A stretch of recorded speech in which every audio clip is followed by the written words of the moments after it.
is just always mysterious and surprising. You never know what's around the next corner.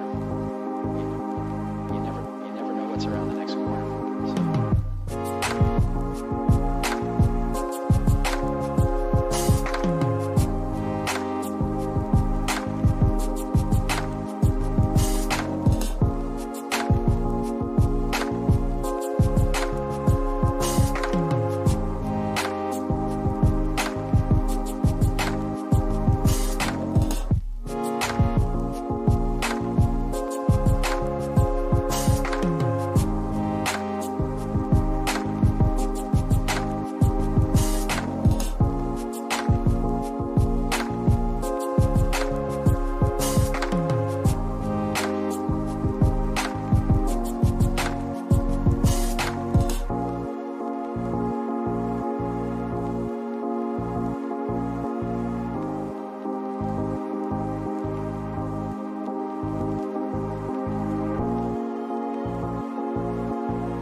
Well, it looks like we are up and running, you guys. Why is everybody spamming egg?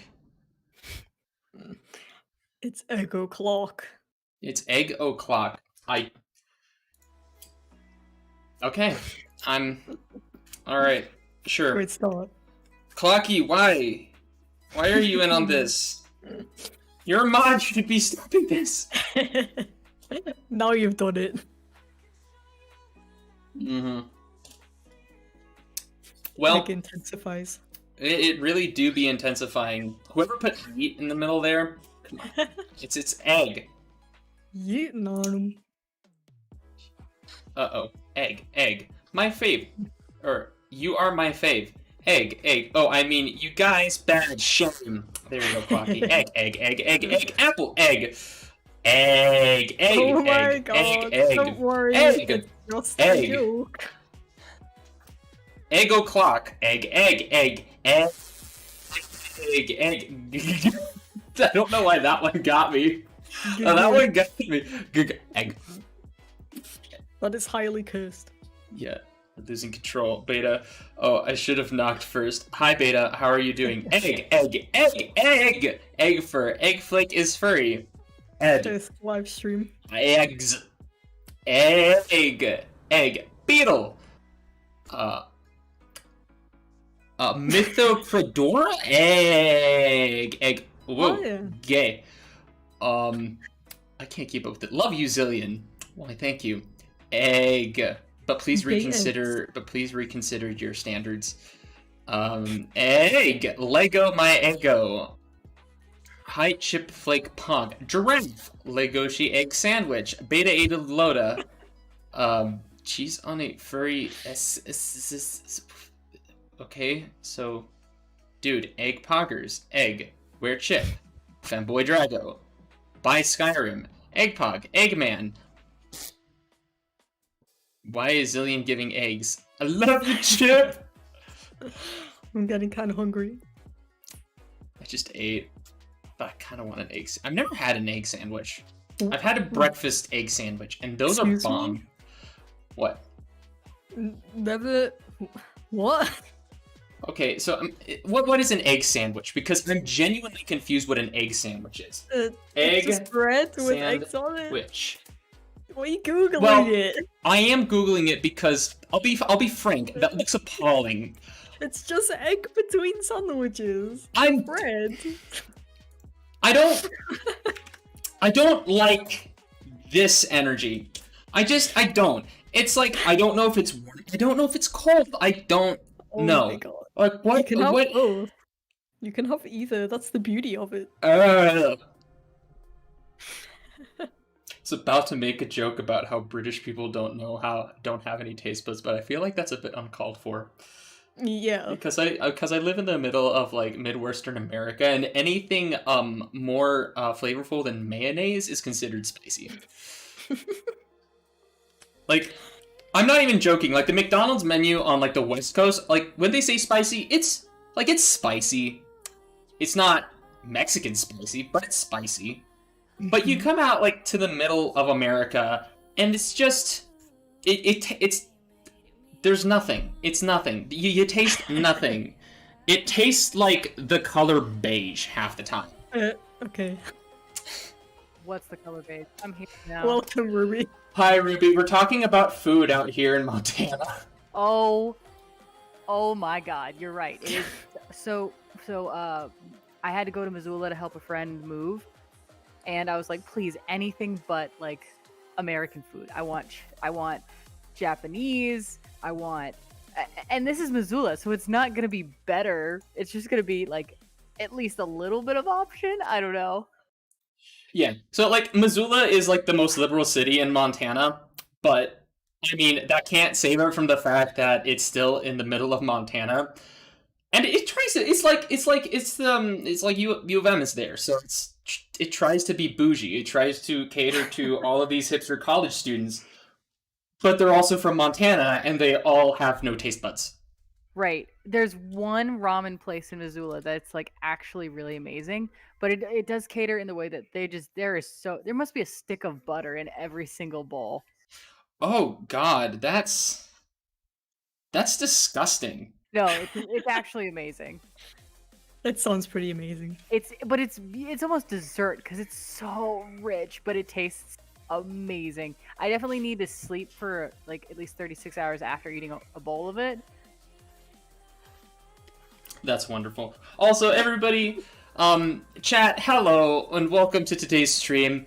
We're off to a great start. Today I am joined here for now with PureRubyDragon and ChipFlake, both returning That's guests. So, Hello. if you guys wouldn't explain a little bit about yourself, Chip, why don't you go first? Sure. My name is Chip, aka ChipFlake. I make animations featuring a cat, a white cat, and that's kind of it. They also have way more subscribers than me. And Ruby, how about you?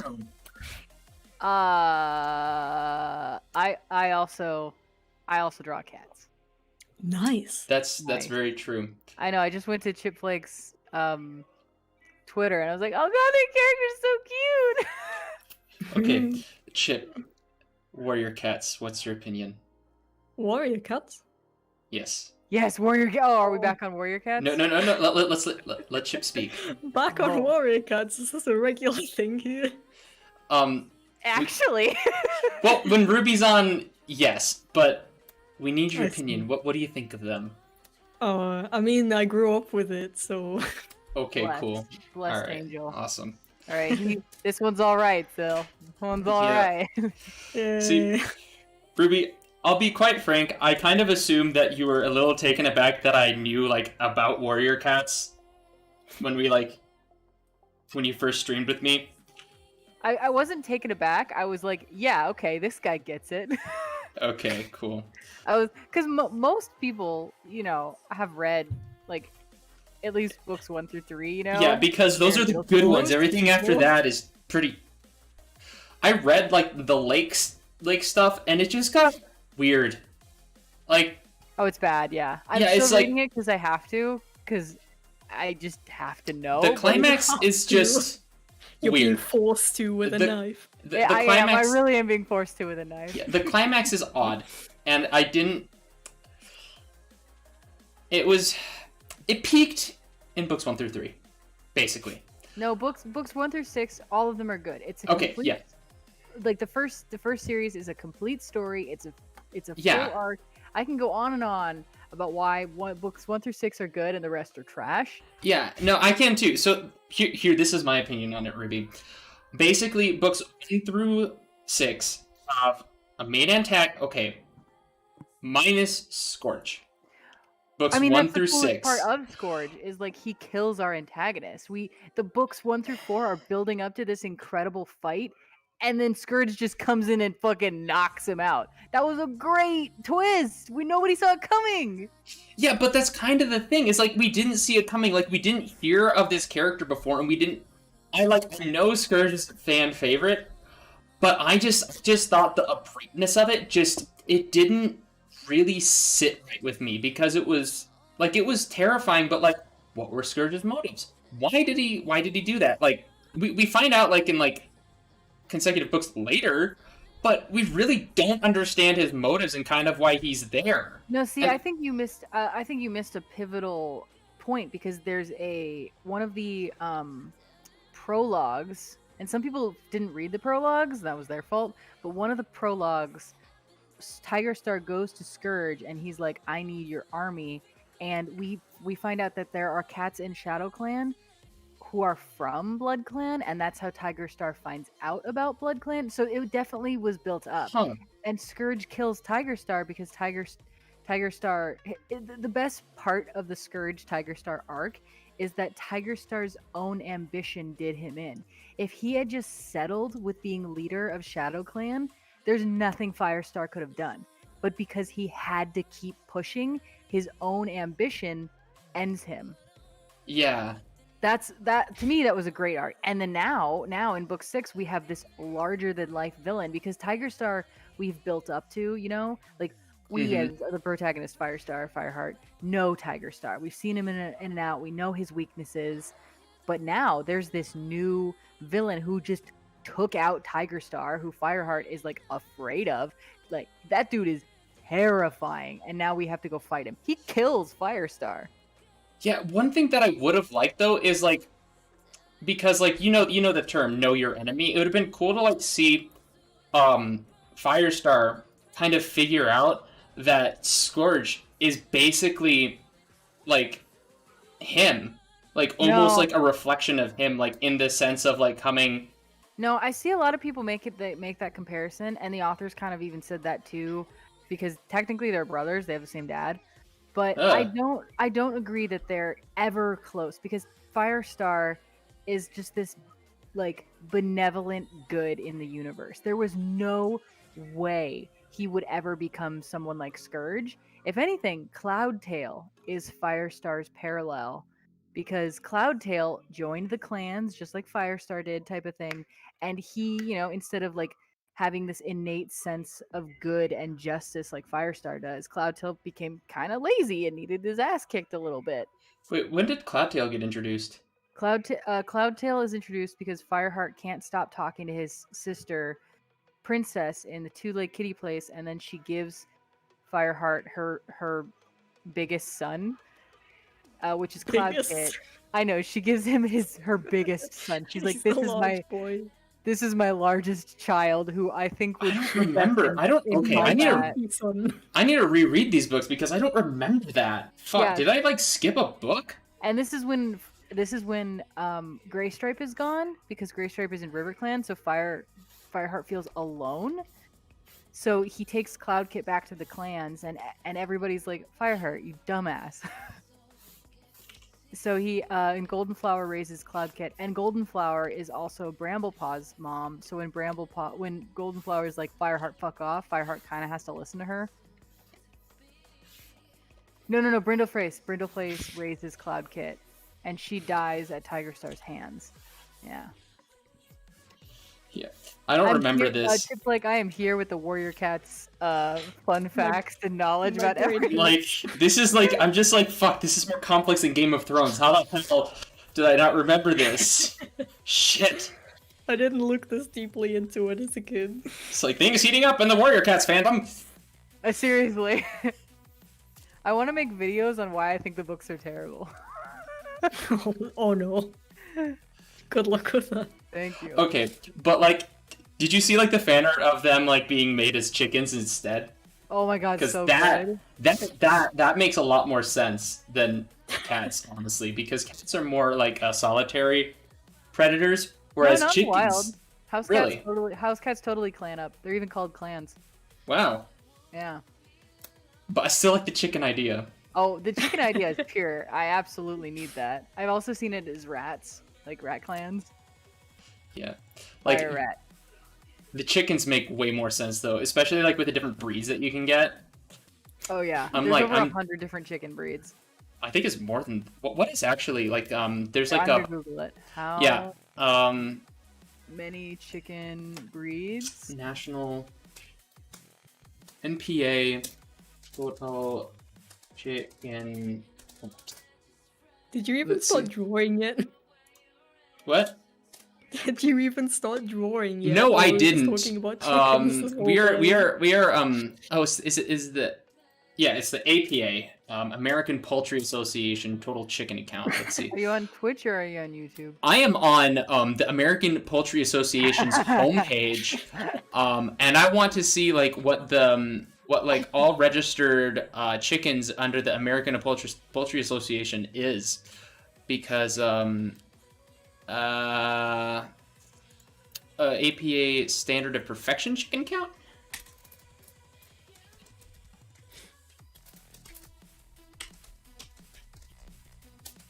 Let me see. No, it just sends me. God damn it! I can't figure it out. The chat's talking about Warrior Cats now. Let's see. Somebody said, honestly, Hawkfrost is super underrated. He only kills because Tigerstar manipulated him into believing it was right. He killed Firestar because he wanted Brambleclaw to be proud of him and love him. I don't know if Hawkfrost is underrated. I don't know. Dude, people are obsessed with that character. They are, and I never really got the appeal. I mean, he was cool. Wasn't he like the super ambitious RiverClan one in like the books after 6? Yes, he was. He was the edgy boy. Evil, yeah. No, he really wasn't edgy, but he had daddy issues. The fandom made him edgy. Yeah, he was less. He had more ambition. I think the best way to explain it is he had ambition, rather than he kind of inherited Tigerstar's ambition. No, he was being like he was talking to Tigerstar's ghost. But wasn't Brambleclaw also doing that? Yeah, but Brambleclaw wasn't evil, but he was just kind of. Brambleclaw, honestly, I don't like that guy either. Yeah, then you're really not gonna Brambleclaw like. kinda sus. Brambleclaw, first of all, Brambleclaw is so unnecessarily mean to Squirrelflight. Like, leave her alone. That's your wife. Cat wives. Cat wife. That's your cat wife. And then so when Brambleclaw is like, Oh my god. when Squirrelflight is like, fine, fuck off, buddy. So I only discovered Warrior Cats through Ruby's tweets. I still have no idea what they're about. Wait, please tell me like when like Squirrelfight was like finally like, yeah, fuck you. Brambleclaw was like, no, baby, please. Come back. Oh, here's what Yeah. happens. It is so stupid. So Squirrelflight tells Brambleclaw to fuck off, and she finds a new boyfriend who actually treats her right. And then StarClan comes down from the heavens and is like, hey, Squirrelflight, we have some bad news. First of all, you're never gonna have babies. Second, you can't be with Ashfur because we say so. You have to be with Brambleclaw because it's in the stars. Oh yeah. Ah, yes. Totally. Yeah, the deity stars. forced marriage. This sounds like Greek mythology. Jesus. So Squirrelflight breaks up with Ashfur, who's like, this is out of nowhere, and she's like, sorry, and it is out of nowhere because God told her to do it. And then Ashfur, so then she raises her sister's kits because StarClan said she can't have kids, so she has to raise Leafpool's kids, who wasn't supposed to have kids, so it's like a secret.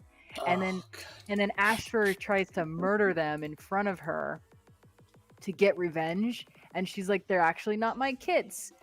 Even though I raised these 3 children their whole lives and I love them like my own, if you kill them, it won't hurt me because they're not my kids. It doesn't make any sense. Jesus fuck. So then Cat one of drama. the kids murders Ashfur in like straight up cold blood. Like, it was a brutal murder. And then Brambleclaw just keeps being mean to Squirrelflight. I don't know, it's dumb. I don't like Brambleclaw. What about Warrior Cats? I'm just Stream wondering. Stalker here just wanted Grey to Stripe say is a you're book all series. awesome You can heart. buy the books. Oh heck. Evan Raptor, thank you for the $10 donation saying, Streamstalker here, I just want to say you're all awesome. Well, thank you so much. Aww. And thank you for the $10, and you are awesome. You're breathtaking. You're Yeah. breathtaking. You're breathtaking. You're breathtaking. Right, so we should actually start drawing this. So who wants to go first? Chip or Ruby? I tend to rule the room, so Chip, you should have the floor. Oh. Right, no, we have to do Chip first because, Chip, you need to leave.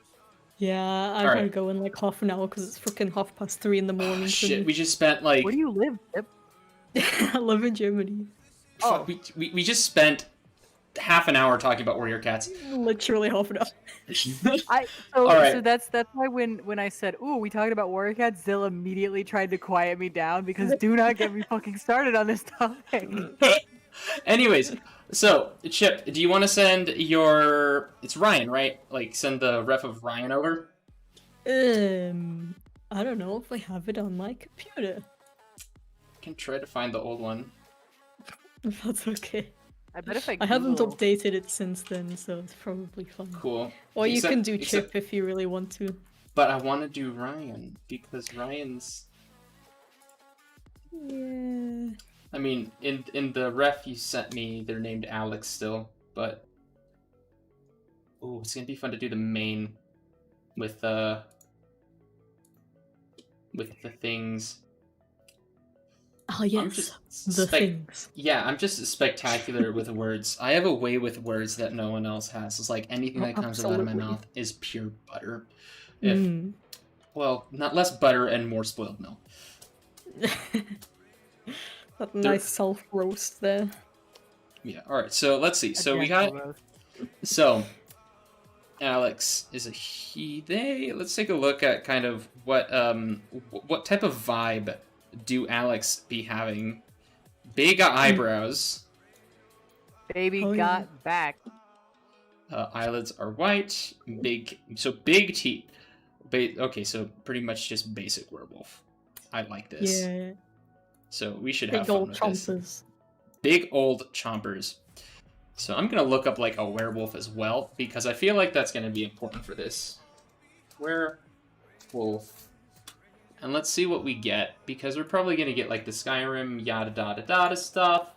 I'm just speaking gibberish, but also... So is this a species? Yeah, it's like a Were-piñata. I mean, I love that, but is this Were-piñata like a species? I think it's more a virus. Ah, I love that. Well, this is my new fetish. Furries be like, Furries be like, oh, you know that gif of like Carly looking at the computer and she's like, interesting. Me finding my new fetish. Interesting. It's like every time I like, there are some times where it's like I look at friends and I'm just like, hell yeah, let's see what their likes. Oh, okay. No chat, Oh, no no. talking about warrior cats. I cannot get started on this again. Do not ask me questions. what cat drama? Somebody said something about Ashfur and I just scrolled past it because no, don't even ask me.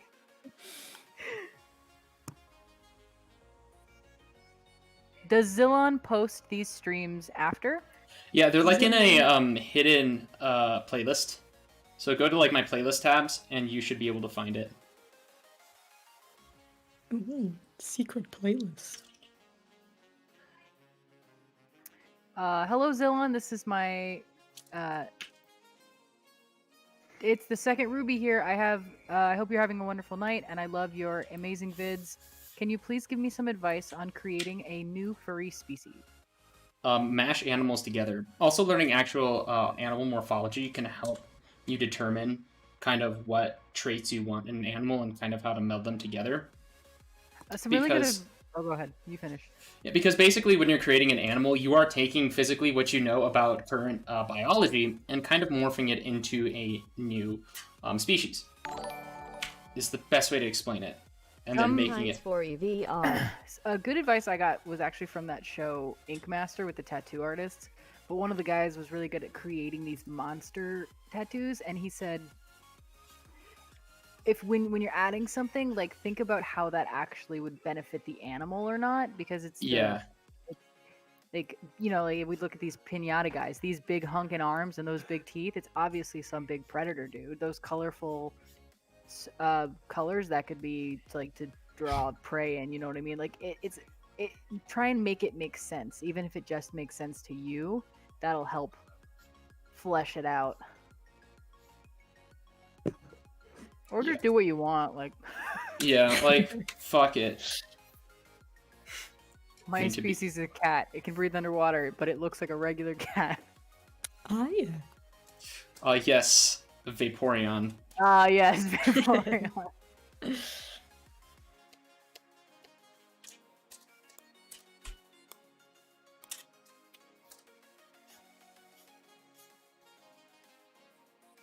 I'm animating right now, but I'm too lazy to stream it. That's Bruh. fair. I'll send it in the Discord chat though, so you guys can look at my GIFs and Nice. tell me if they're shit or not. I love me a nice GIF. I love me a good quality GIF. Oh, croc, I Here we love me a go. good quality GIF. Mmm, tastes like Show me GIF. the GIFs.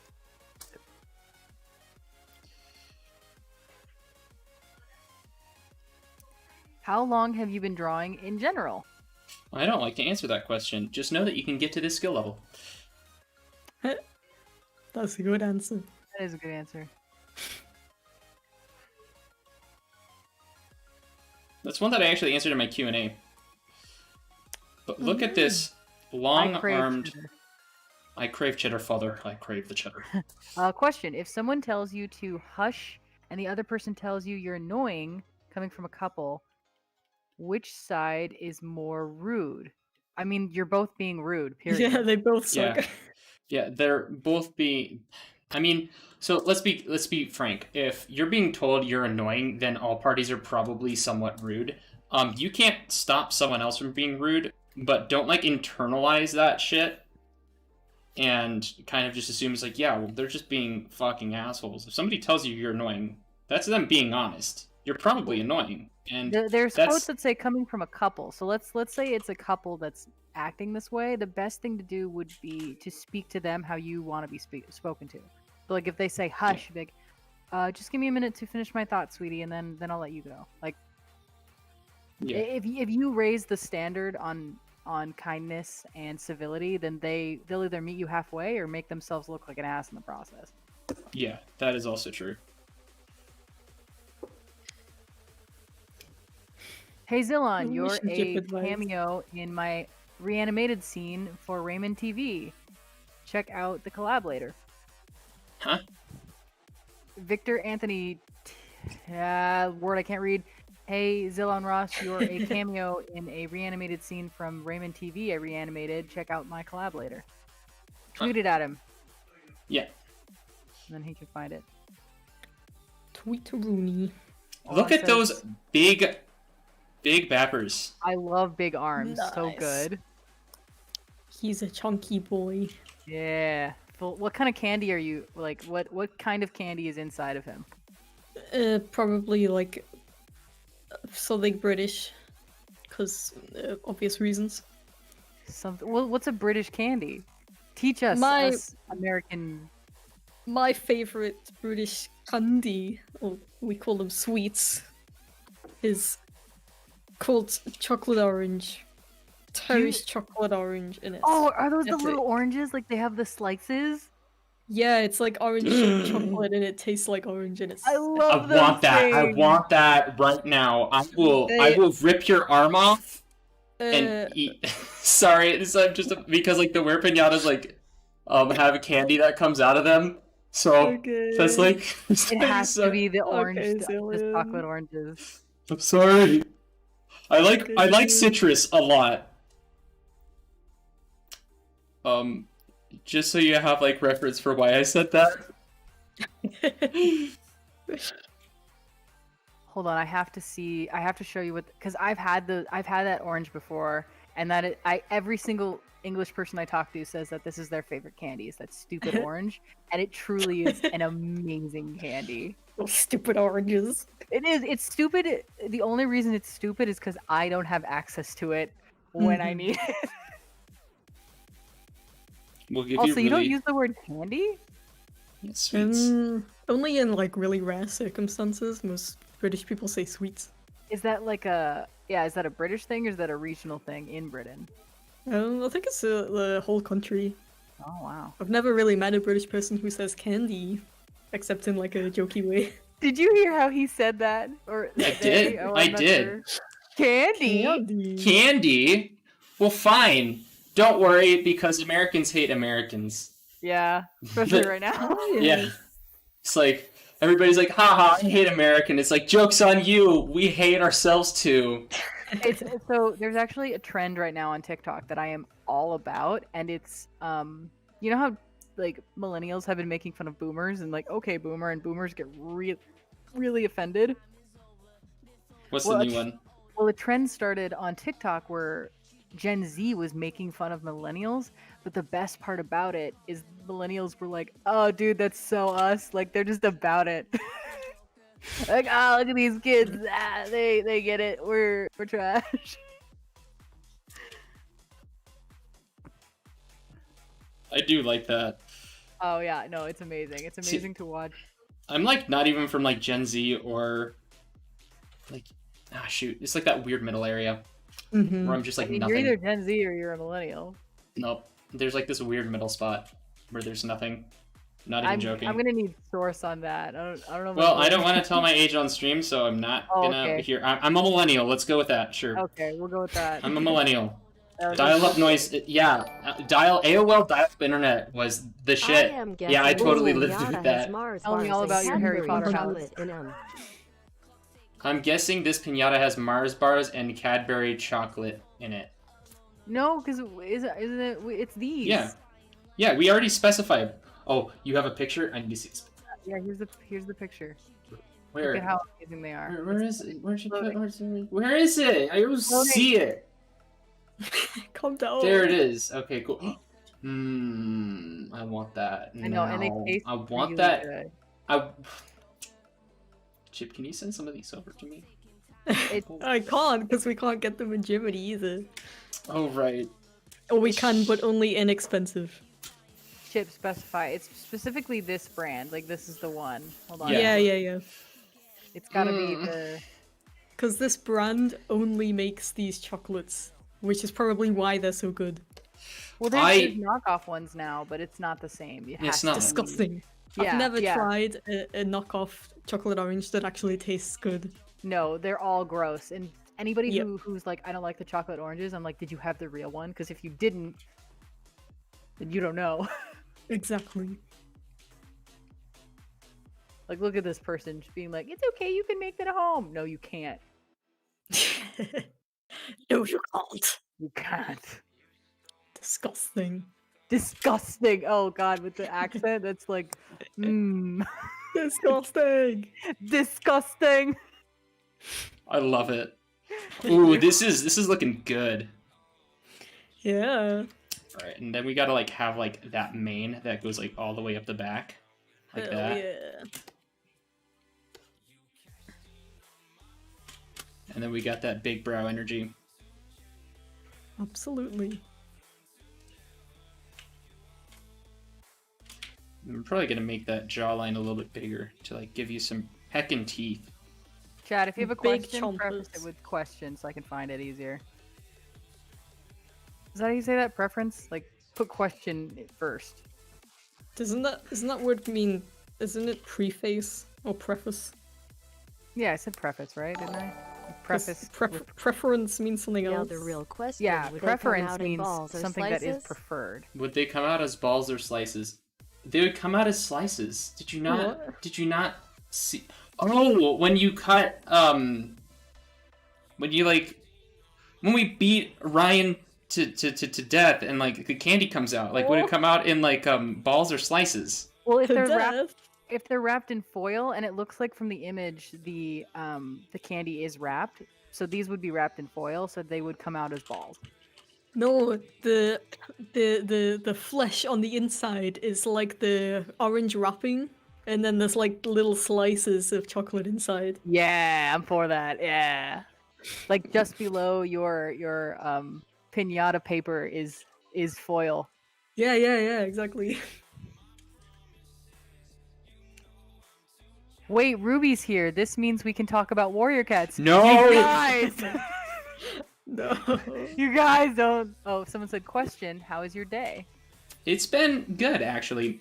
I was hoping to like get 2 Inktober panels out for the comic, but I'll have to finish those tomorrow because I got distracted with actual work for my engineering degree, and then I never got around to finishing it, which I feel kind of bad about. But also, it's engineering school, so.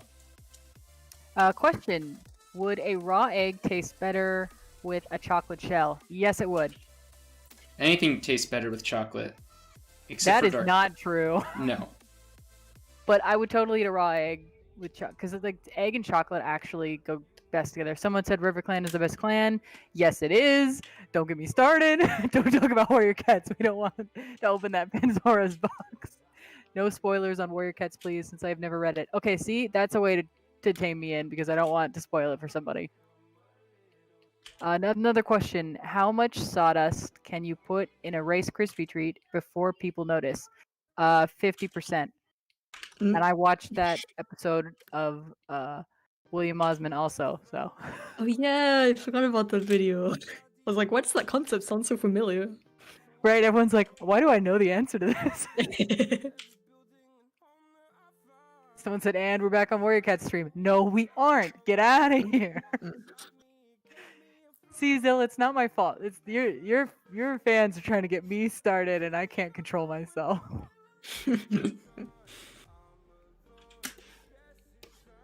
All right. Well, we're gonna focus on this instead, which we are doing an excellent job of. Look at That that. looks freaking sick, dude. Someone said Sawdust is a Warrior Cat name. Yes, it is. It absolutely So is. Oh my god.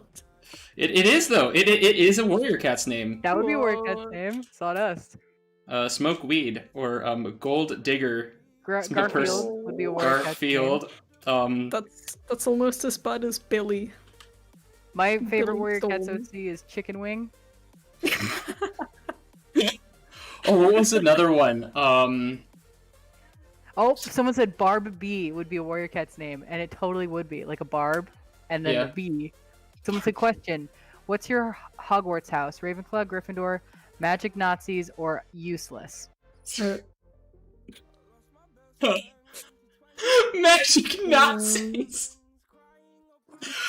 That got me. I was I got put into Gryffindor. I don't remember the books being like that. I mean, Subtext: ChipFlake. Subtext. Also, ChipFlake is a Warrior Cat's name. No. it is. God damn it. I thought when I opened up Discord and I saw ChipFlake and the little cat icon, I'm like, oh yeah, Warrior Cats, okay. All right, let's see what type of Oh, you have like upward facing. Big Nut is the best Warrior Cat's name. That would definitely be a Warrior Cat's name. Big Nut, because there's Littlefoot, so big. I thought Littlefoot was a Land Before Time name. That it's also a Warrior Cat's name. Why? Pure Ruby is a Warrior Cat's name too. I don't know if it would be. I don't know if they know. I don't know if they know what a ruby is. Yeah, they know what crystals are, but I don't think they have distinctions between them. Like they know what a stone is, but I don't think they like know the differences of rock. Not like sediments. Sandstone though would be a Warrior Cat's name. No, Snoop Dogg is. You wouldn't name. Question: Would egg be a religion? Depends. Do you want to commit tax evasion? Ooh, Andy would have liked that answer. Soviet anthem plays.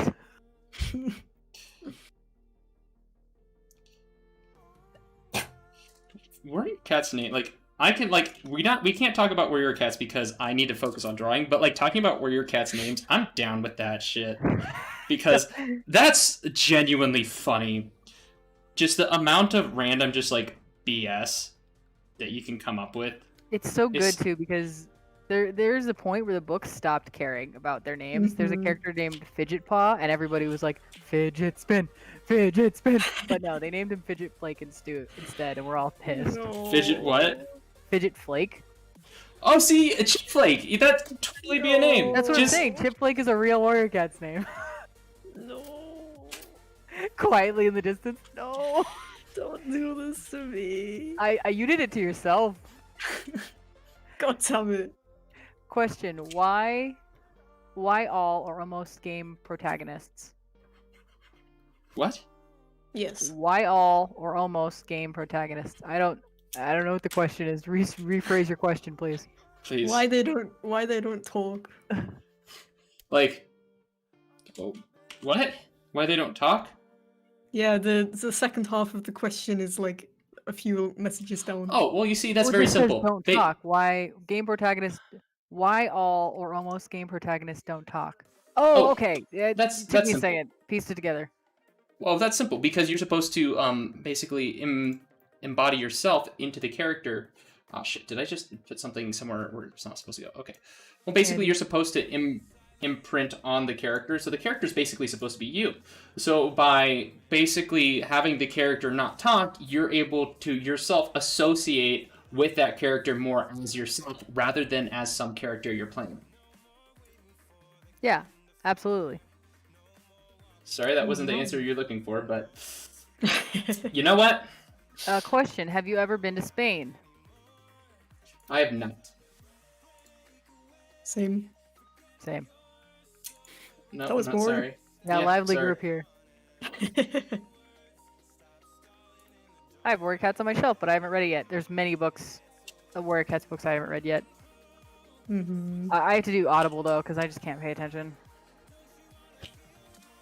So many freaking books at this point. Wrong, Corey. You can't just put two words together and it can be a Warrior Cat's name. Some of the names don't work, but for the most part, anything can be a Warrior Cat's name. Question: Would Road Egg be a Warrior Cat's name? Road Egg. No, because they don't know what a road is. Don't they have a name for a road though? It's called a Thunder Path. How do you remember that? Why do I remember that? Yeah, I didn't even remember all that. the warrior cats information. But chat, I know you're all obsessed with eggs right now. There's a warrior cat named Egg. Just Egg. Okay, what? Why? Yeah. I'll send you his warrior cats wiki page to prove it.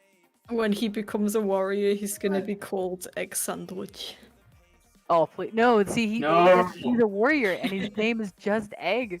God damn Why? it. He's a warrior of Sky Why? Clan. Oh, okay, that makes sense. Sky Clan. Just Egg though. What? Like What? Okay, what is the point of Sky Clan? I love Sky Clan. More like Y Clan. Ah, well done, Chip. Well done. Clever.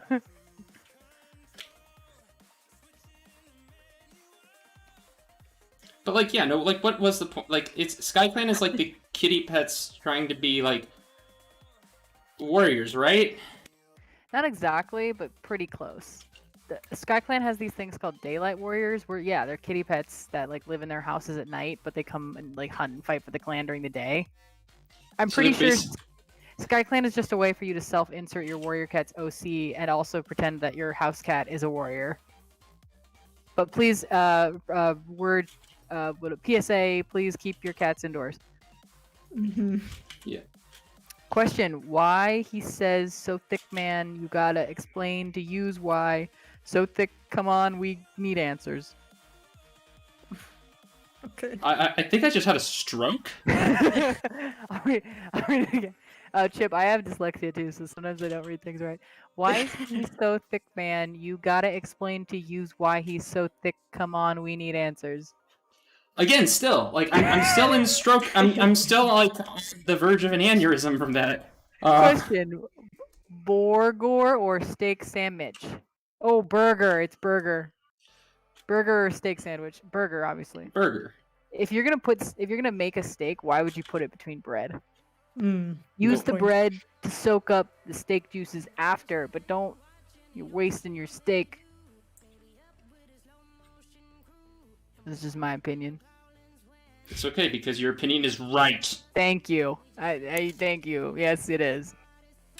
Question: Egg. He's a warrior cat. What's the what's the difference between non-binary and gay? Oh, that's quite the question.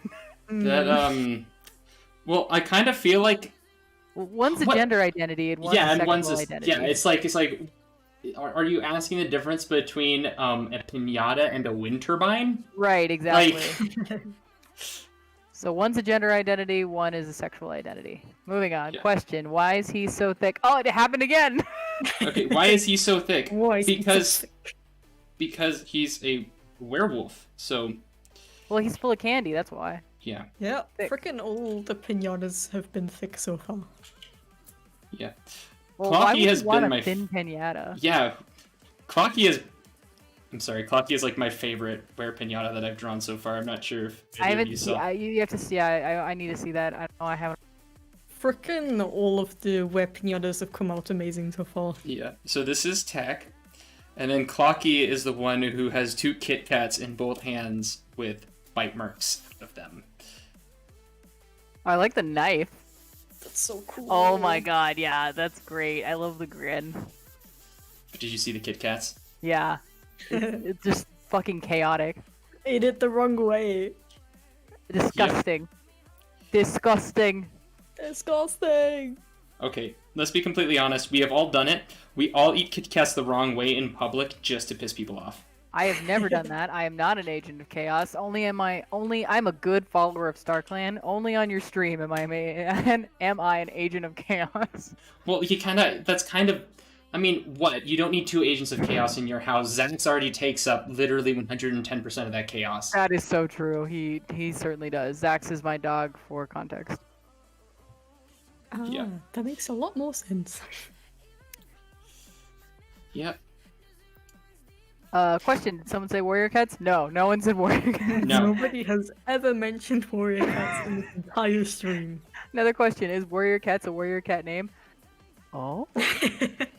Warrior. No, I don't think they know what the term warrior is. No, they are called warriors. They call themselves warriors. Well, So that's like the United States saying like, "Hi, my name is United States." Yeah, It'd be like calling your. I mean, technically, It's- we have names like Hunter. You know what I mean? Hunter and Yeah. Smith. Those are names. That's true. Vibrate also- in 38 Warrior Cat books. Yeah, there's like 57 now. Yeah, but like you wouldn't name your son Democracy. Maybe you wouldn't. That's There's true. people named Checkmate. Justice. People named what? Justice, that's a name. That is true. My You're thinking too small, Zill. You gotta yeah, think sorry. bigger. Oh shoot. I guess I'm not born to be an engineer then. My Oh, man. brain's too pea-sized. No, it's too smooth. Smooth brain. Smooth brain. I feel that sometimes. There are Zillon brain smooth. My brain. Have you ever had, like, wrinkled- one of those wrinkled with Warrior moments- Cat information. have you guys ever had like one of those moments where you just like have such a smooth brain moment that you just kind of stare in awe at your own just perplexing stupidity? Oh yeah, Zillon every day. Okay, because I'm like trying to think of one of those moments that I've had that with, where I've just like done something so stupid that I just like stare at myself for a second, just like this is it. This is where I would have died in the wild. Yeah, that's a great way to explain it. This is where I would have died in a while. Someone said, I just wanted to say thanks. You motivated me to draw again. Aw. Awesome. Zill, people are literally named their daughters Khaleesi, so 100% know that Democracy would be someone's name. Oh my god. Absolutely. Could Big Chicken be a Warrior Cat name? Yes. Could Kentucky Fried Chicken be? Could Fried Chicken be a... No. No, they They don't know what fry is. Yeah. No, they do. Fry's a fish. Oh. So somebody could be Fried Chicken. Fried Chicken is a warrior name. Fried Chicken is a warrior name. You'd have to I spell it don't right. like where this is going. Chip. Hi, Chip. This It's good to is- meet you. I'm so sorry. This conversation is highly cursed. Every time I'm here. Pretty much. You should see our Minecraft streams. We literally talk about building a strip club with a skull in the side of a mountain. Moonshine is a warrior cat name. It's Blue Yeah. Star's mother. Her name is Moonshine. Yeah, we didn't really think of the context of that until now. I see. What if a warrior cat's name was Yellow Lake? There is a warrior cat named Yellow Lake. They really did just give up. They did. No, they did. Is Weed Trip a warrior name? Oh my god! Smoke weed is. I think Weed Trip could be a warrior cat name though, because Trip is a suffix they use. Yeah, but it's suffix, not a... Oh, no, I guess you're right. Ruby, have you read the Broken Code series yet? Yes, they're very good. I mean, as good as the new series can be. The third series really was slow, so really anything better than that is okay in my book. Question: will we ever have Minecraft Monday again? Oh, we've been trying. We haven't really the last couple of... I'm not sure if I'm going to be able to do that this October, because I'm literally writing a webcomic pretty much every day. Yeah, I don't think I could do it in October either, but maybe come November we'll get back on Minecraft Mondays. Maybe Chip can play with us. Yeah. Chip, you want to build a strip club in the middle of a mountain with a skull as the entrance? Oh yeah. Yeah. Is Mountain Dew a warrior cat name? Yes, it would be. Is Wild Instinct a warrior cat name? No, it would not be. Because I don't think they would use the word instinct that way. You guys are picking the same warrior cat's name. I already said Moonshine was one. That should be one. I think that's one we came with last time. Is Egg Rain a good name? No, it is not. It's a name. Right, it could. Wasn't their question. They said, was it a good name? No. No, it's not. Question: have you read or heard of Mistborn? I have heard of it. Alright, I think we're ready to do the line work. What line work Yay. size did I use last time? Someone said, "Oh, how are you guys still doing Minecraft Mondays? I've missed them." We haven't been, so you haven't missed anything. Alright, let's go down to 10 pixels, I believe is what I was using. Big Paw would not be a warrior cat's name because it would be an apprentice name. Did somebody just die in the background? Oh my god. Andy, they heard you yawn. That was a yawn? Yeah. Chip said, did someone just die in your background? Just heard the freaking cursed wailing in the background. My god. Is Trash Can a warrior cat's name? No, because they don't call it trash. Is Wet Bush a warrior cat's name? Yes, that would be a warrior cat's name.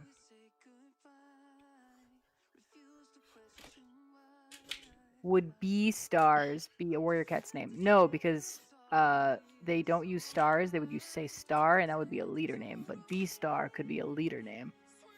Guys, stop with the warrior cats. Like, I'm trying so hard not to get on this, but I cannot The not chat is answer. ruined. Someone said I was not aware of Minecraft Mondays. Yes, they might be back in November, we hope. Last time I kept getting sick. It was my fault, I'm sorry. What actually happened? I don't know, I just like fell asleep, and then when I woke up I was sick, and then I fell asleep again, and then I didn't wake up. And this is the So afterlife. you're dead? Yeah. Huh. Question. Ooh, Sorry, here's a this good must be a question, shitty guys. afterlife. No, I mean, we're talking about warrior cats. It's pretty okay for me. Do tomatoes belong in salads? I mean, Yeah. small tomatoes do. Small tomatoes do. I'm not. I mean, big tomatoes not. See, I'm just- opinionated on this. I don't like whole cherry tomatoes in my salad. They have to be Me halved neither. because I don't want to be putting that whole tomato in there and then I have to crush it with my teeth and then there's too much. It's too much tomato to one salad bite. ratio. Right, for one bite. Yeah. So I need either diced tomatoes, tomato slices, or halved cherry tomatoes.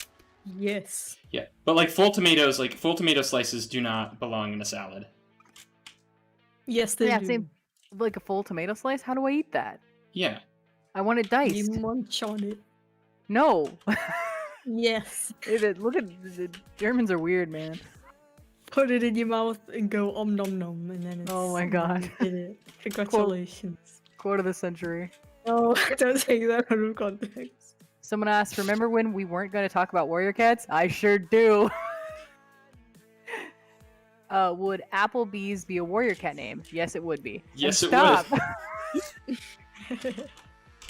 Now people I are think it commenting. would just be Applebee, like Yeah, singular though. yeah, I think you're right. I think it would be Applebee. Okay, here's a good one. Try to pronounce. I have dyslexia. This is gonna be hard. Divogmatoba gasas o sakalab lojabab. I'm not even gonna try the rest. I can't do it. I don't even know what language that is. I don't either, and I don't know if I'm trying to get like if someone's trying to make me say something bad or not. So I'm Oh, gonna stop. yeah. I just straight up don't say anything on stream when I don't know what language it is, just to avoid that. Question: what's your opinion on Steve in Smash? Awesome, can't wait. I think it's great. Like, let's be completely honest. Those first 2 days of October were fucking wild. Question: Ruby, are you sure that Blue Star's mother was named Moonshine? Because I thought it was Moonflower. It might have been Moonflower. It also might have been Moonrise. But Moonshine and I think Moonrise are both also characters in Warrior Cats. All three of those names have been used. Again. Would you have ranch? Would you have ranch on your salad or salad on your ranch? ranch on my salad? That's putting too much ranch on a salad is the most egregious sin I can think of in recent memory. It's like, I want to eat healthy, but also I'm gonna put so much. It aggravates me greatly. I'm sorry. Ranch doesn't taste good, like, by itself. And then just, like, ruining a salad with too much of it just makes me angry. I don't put ranch on salad ever. I just use dressing. Yeah, I try to use dressing. I put ranch on salad occasionally. But there is such thing as too much ranch, and that level of too much ranch is you get to that very quick. A good way to solve that is like by dipping. Like you get a little side of ranch and you dip your lettuce pieces like chips. Yeah, but the dining hall gives my ranch in packets, so I can't really do that. Oh. And also, that sounds like more work. No, it feels like eating chips. Chips with dip. It's great. That is true. Ranch with like chips as dip is actually pretty good. Ranch with yes, but now we're getting unhealthy over here. Like we're eating the salad to try and be healthy, aren't we? Just replace it with chips. Yeah, but no, like ranch with like okay, yeah. No. Ranch with chips is good. Ranch with chips is good. Ranch with chips is good. Confirmed. Okay. So, sorry to be that guy, but it is 4 a.m. for me right now. All right, we'll finish I this do up. have to go and do the thing that's called sleeping. All right, we'll finish this up for you, Chip. And you will see it tomorrow when you wake up. Nice to talk to you, Chip. I'm looking forward to it. It looks freaking epic so far. Nice I work, know, it dude. really does. Beautiful, beautiful. Have Beautiful. a good rest of the stream. Bye-bye. I miss Good you night. already. Aw, Miss My you. heart is broken. I'll miss the deep warrior cat lore. Oh man, don't get me started. Okay, goodbye everybody. Goodbye. Someone asked question, are you... Oh wait, no. This is for... Ruby, how do you watching... make... What? Ruby, watching you restrain yourself from talking about warrior cats is like watching a heroin addict trying to not... I am trying to stay on topic. Your chat is making it so hard. I'm trying to like... Okay, short answer and good. Just skip. Just go.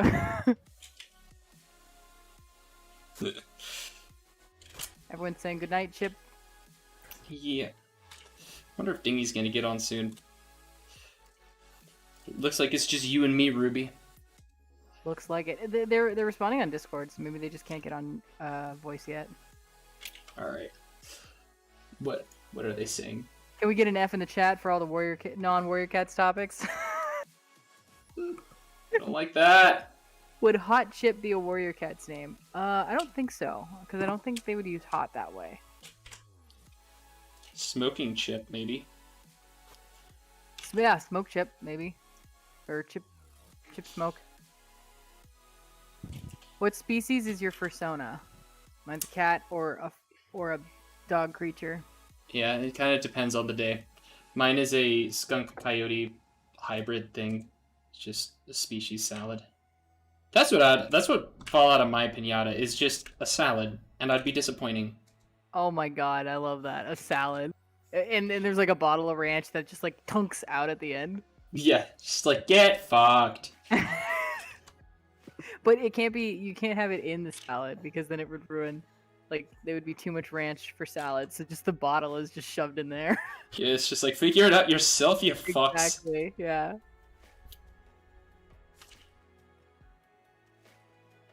What's the best Warrior Cat's name you can come up with? I'll let the chat come up with those and I will rate them from 1 out of 10. I feel like Ruby has put a spell on us to try and stay on Warrior Cat's topics. I haven't. I'm really trying not to. Question. Can you react to Fancy by twice? I need your opinion for school. I don't know what that is. Can you react to Fancy by twice? Maybe it's a video, I'm not sure. Alright, well I'll look it up and probably not because I have to do this. Yeah. Reiterate. Moving on. Question: have you heard of Wings of Fire? And if you have, what is your opinion on it? I've read the comic. It's very good. The books on tape were awesome. Wings of what? Wings of Fire is dragons, is warrior cats, but dragons. I have not read that. There's a comics. The comic's pretty good. Very well illustrated. Yeah, I'm like over here just like, I'm trying to make my own comic, please. I know. Question: do you call Gatorade by colors or its given names? By colors, because who the fuck calls it by its given name? If you I call know. it by its given name, you're a goddamn sociopath, and you know it, and everybody Right. else does.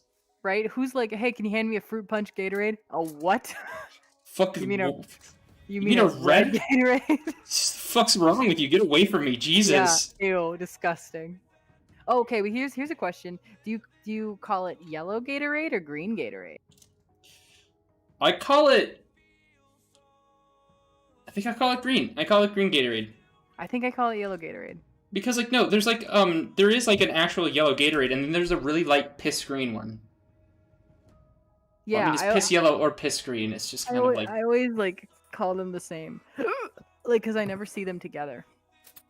That is true. That's like true. they're the You've same never person. seen... We've never seen them together. Is this like... Is the yellow and green Gatorade like some sort of paradox where you just cannot see them together? Right. I've never seen them in a cooler together. I've never seen them in a pack together because they're like different. You know how like red and the classic red and yellow are usually together, but like the classic, the light green piss green one is usually with this blue color.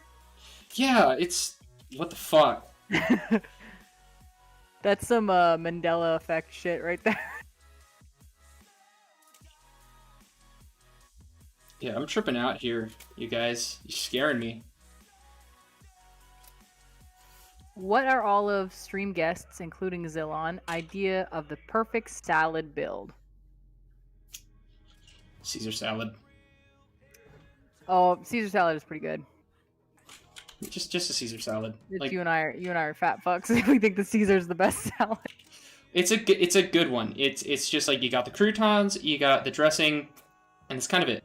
But I really do like a nice lettuce with vinaigrette and with some pine nuts and some not blue cheese. No, it might be blue cheese. No, it's not blue cheese. Like some sort of like goat cheese. It's really nice. Feta. Yeah, that one. Honestly, my favorite salads are the ones I tend to make because I am not a salad eater, so I need I have specific needs for my salad. I'm very picky. Yeah, I'm very picky about salad. I'm this exact same way. Like, it's my salad, and I'll you don't cry get if to I touch want it. to. Don't make me my goddamn salad. I'll make my own goddamn salad. Yeah, you make your own damn salad, and I'll make my own damn salad. If I get a salad at a restaurant, I'm always disappointed. That is very true. Like, you just... It's either not enough or it's too much. Like, too much flavor. Oh my god, I hate it. Yeah, it's... Salad, like, a salad is the perfect way to, like, express yourself because no one will have a salad unique. You will have a salad unique to you. It's like your salad sona. Salad sona. My salad sona would definitely be a Caesar salad with too many croutons. My salad sona, I'm crunchy. I can't say that my salad sona is that. I actually like my salads to be mildly healthy. Yours might be a regular Caesar, like a perfect Caesar. Mine is a Caesar with too many croutons. I've absorbed all the dressing onto the croutons, and now there's not enough the lettuce. And is Starfish a warrior cat name? Yes, it would be. Is Pepto-Bismol a sauce? No, it is not. It's a medicine. Yeah, like, okay. No, like, even if it was, like, it's a chewable thing. It's not like a sauce. Is it? You can drink Pepto-Bismol. It comes in tablets or liquid. Oh, that's disgusting. But it's like really liquidy. It's like if it would be anything, it'd be a juice or a beverage, not a sauce.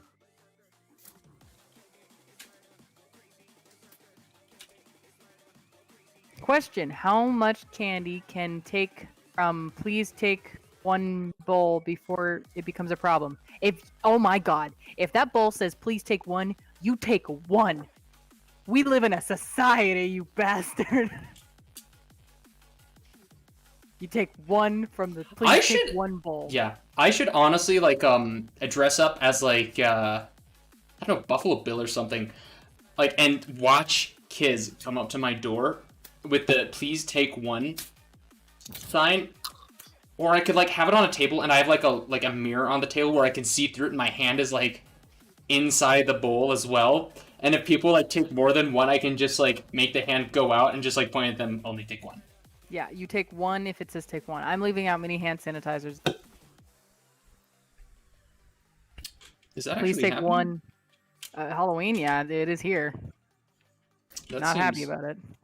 No, I wouldn't be happy about it either. I'm leaving out mini hand sanitizers, and I will have please take one mini hand sanitizer. Children, please.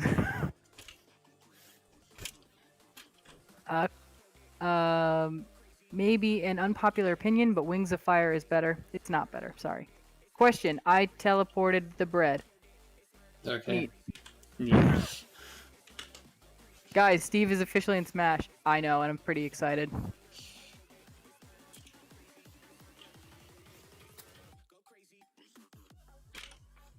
Kind of feels like a little bit of a fever dream because, like, you know how they have like the weirdly realistic food that looks like a PNG in that trailer?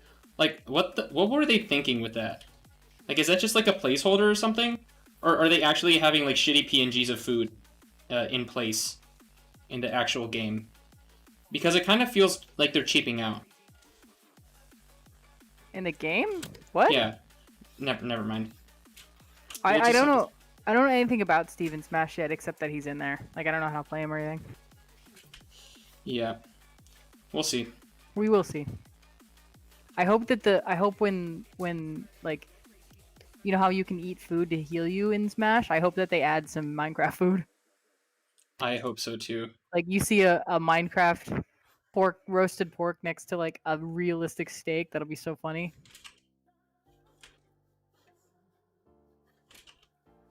Question, are you going to make actual piñatas of the drawings? Hell no. That requires actual work. Yeah, dude. And I'm pay me, lazy. maybe. I would love to make a fursuit of one of these, though. That'd be... Yeah, like, you'd have to cut the fur, like, you'd have to shave the fur in such a unique way, too. Oh, no. I would make it out of paper. It would be a real piñata. That's terrifying. Or I would do it out of, like, minky. You know what I mean? Like, layers of cut Yeah. minky. To have that piñata look. But I wouldn't do it out of fur. I feel like that wouldn't look right.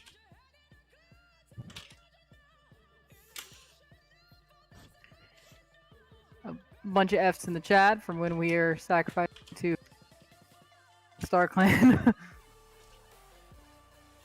Ruby, you brought this upon chat. I know. It's just me showing up here.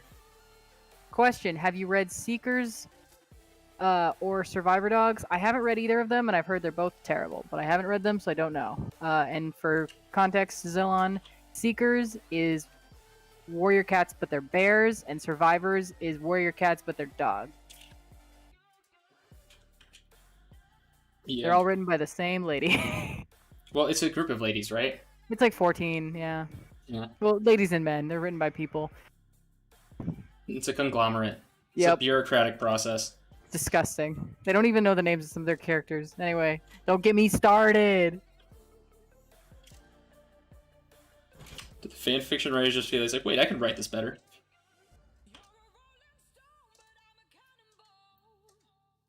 That's why you kind of gotta create your own stories. Yeah, I agree.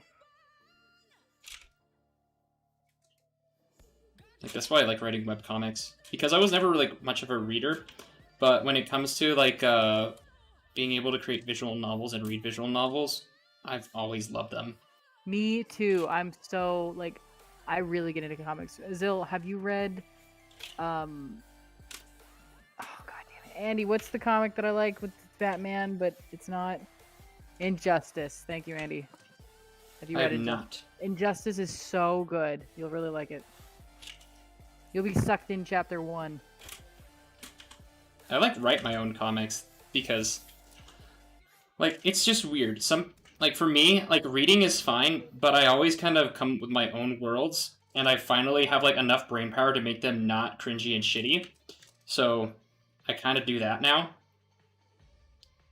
So I'm really stoked that people are actually reading the one that I'm making for October. Oh yeah, I'm reading it too. It's really good, man. Thank you. Like, it's a weird sense of... It's got like a...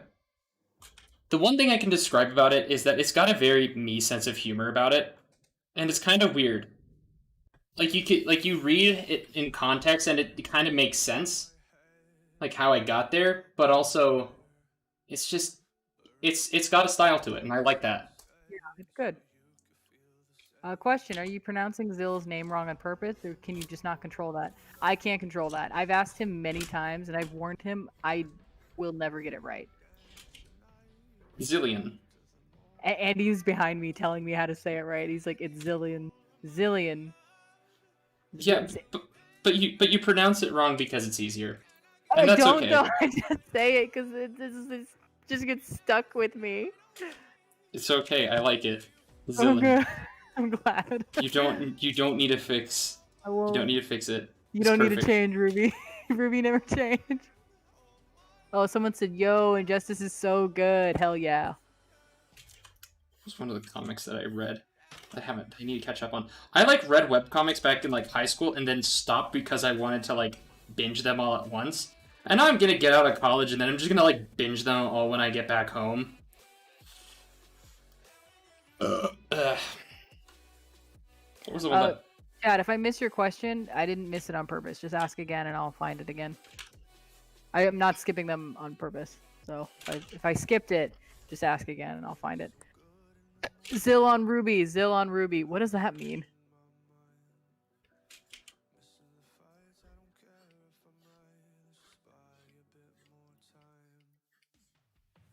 Half-Blood. Someone said Half-Blood is great. That makes me happy. Are we talking about my Half-Blood or somebody else's Half-Blood? I think there's a comic called Half-Blood. Blackblood Alliance is the comic that got me drawing.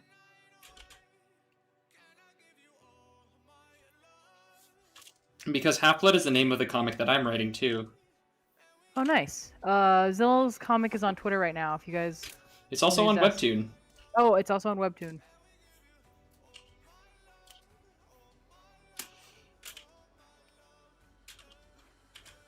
How do you feel about Sans in Smash?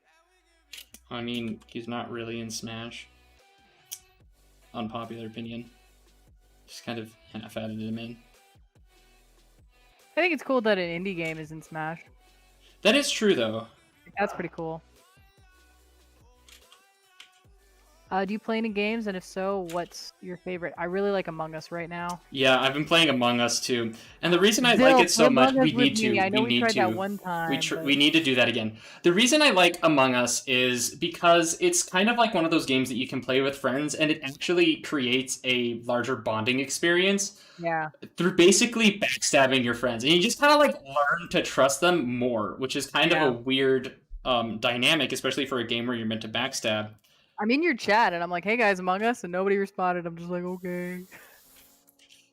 Oh. I just want to play Among Us, you guys. And it's so much better on Discord because I've actually been playing on my phone just with randos, and I've had a lot of fun with that. But oh my god, once I played with friends on Discord, I'm like, this is the way to play. Yeah, because like there's specific roles you play with your friends. Yeah. I know personally, we shut all of our mics off unless you're dead.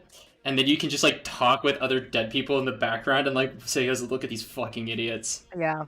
Because that's one thing that I really like about Among Us is the end game. Like when you die, you don't just die and just like watch your friends. Right, now you get to watch like you and the other ghosts are chatting, and I will say, imposters should be able to read ghost chat. Imposter should read ghost chat. I want that to happen. That way, when like the imposter's trying to defend himself, you can see the ghosts like screaming. Yeah. But also, like, I like the fact that you can still do tasks even when you're dead, so you can like still help crewmates and stuff. And it's not like you're not like one of the issues I had with Fortnite and like a lot of the battle royale games is like once you're dead, you can't help your friends. You're just stuck there watching them dick around or hide in a bush for half the game. Yeah. What's the fun in that? Yeah. Whereas in Among Us, you're kind of like you're still playing a part and you still got stuff to do, and I think that's really helpful in just making the game more fun. Because you're not like, yeah, you're dead, but you're not really completely dead, and it's kind of nice.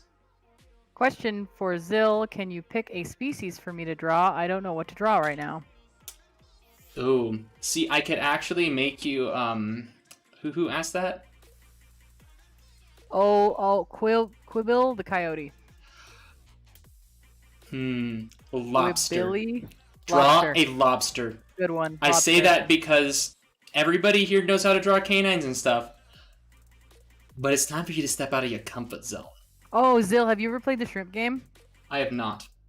Okay, so the shrimp game is a fun art thing. So you got to get a bunch of artists together. What you do is first you all draw shrimp from memory. And then the next task is you all draw a shrimp, but you have like 5 seconds to look at a photo of a shrimp. And then the next one is you can all look at a reference photo for like a solid minute, or like Google all these reference photos, and then you draw a shrimp again. And then the next one is you can get to watch a video of a shrimp, and then you draw a shrimp again, and then you compare your last shrimp to your first shrimp, and you realize how like little you actually knew what a shrimp looked like. And whoever draws the closest like to their final shrimp wins. We should play that sometime. Oh, we should get like 10 artists together. We'll play the shrimp game, and then we'll all play Among Us. Yeah, we gotta play the shrimp game, but we also gotta play it like with a different. Oh, like, we could just keep doing it with different animals. Yeah, we gotta do it with like one specific animal, that we absolutely know no one knows what the fuck looks like.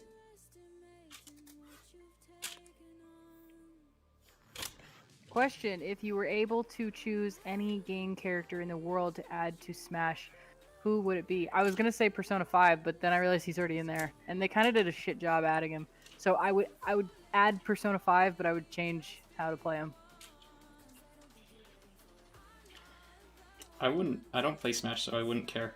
Oh, better character. I would add Amidamaru from Okami.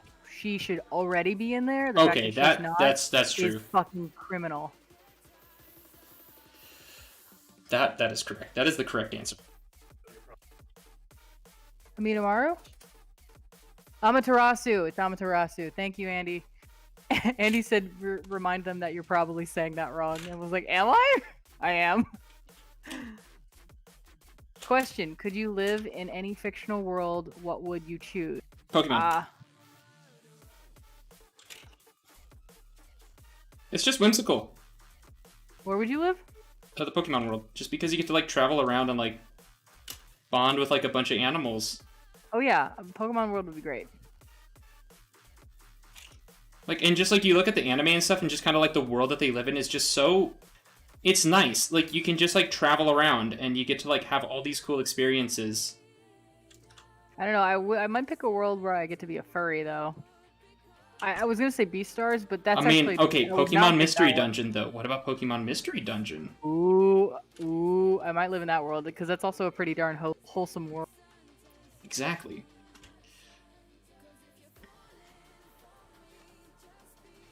Question: if you could play as any character in a game, what game and what character? What do you mean, if you could play as any character in a game? Like, That's literally the premise of a video game. I think they mean like a background character, but I don't know. I don't really know.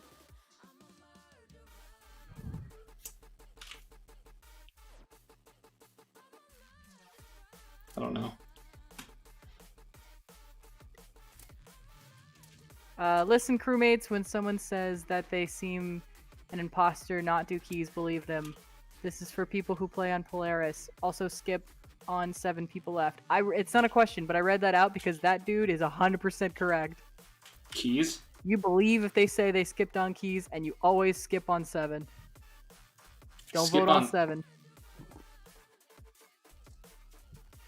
We've actually voted on 7, and we've got the imposter a couple of times that way. Yeah, you're rolling the dice. You know, like if you know, you know. But except for the one time both of them murdered somebody in front of me, and I was just like, are you guys idiots? Question: I don't have a Sona yet, but I'm thinking of an owl. Great, Sona. Any tips or suggestions? Look at photos of owls. Yeah, that's literally it. Also, and also videos of owls. Videos of owls, and just pictures of owls too. But also look how other people have drawn owls in the fandom. Because like certain stylistic choices that other artists make can determine like how you want to draw them as well. It's kind of like a mix. You gotta like look at a whole bunch of stuff. I think looking more at real life references help to individualize you as both a style and like as characters. Yeah, but then also like looking how like I think it's like a mix of everything. At least for me, it's definitely a mix. I think that furries tend to suffer from same face syndrome though. I do too. I see a character I like, or I see a character that an artist has drawn, and I'm like, "Ooh, I want that!" But then everybody does that, and then we all look the same. Yeah. And then you have those unique characters that stand out because they were just doing their own thing, man. Also, you don't need to be too complex. People really like to go complex with their sonas. It's okay. You don't need to. Yeah, like look at Ryan here. Ryan's just a banana husky. I mean, Zill's a good example. You're like 2 colors. Pretty much. But I stand out. Yeah, you have a lot of contrast. You stand out. It's still unique. Ruby is any orange tabby cat. Like all orange tabbies, that's Ruby. Yeah, but like I also based the design of Zillion off of an actual Western spotted skunk. Like the back pattern is based off of that. The general stance is also based off of kind of like having that lower Center gravity. hip placement. Yeah, it's all based off of. It's based off of like stylistic choices that I like seeing in other artists, but it is also very much me figuring out kind of what the actual anatomical animal looks like as well. Yeah. So it all plays into it. Ruby's colors are based off of an Abyssinian cat, but I'm just an orange cat. Andy has a very, very specific way that I draw him.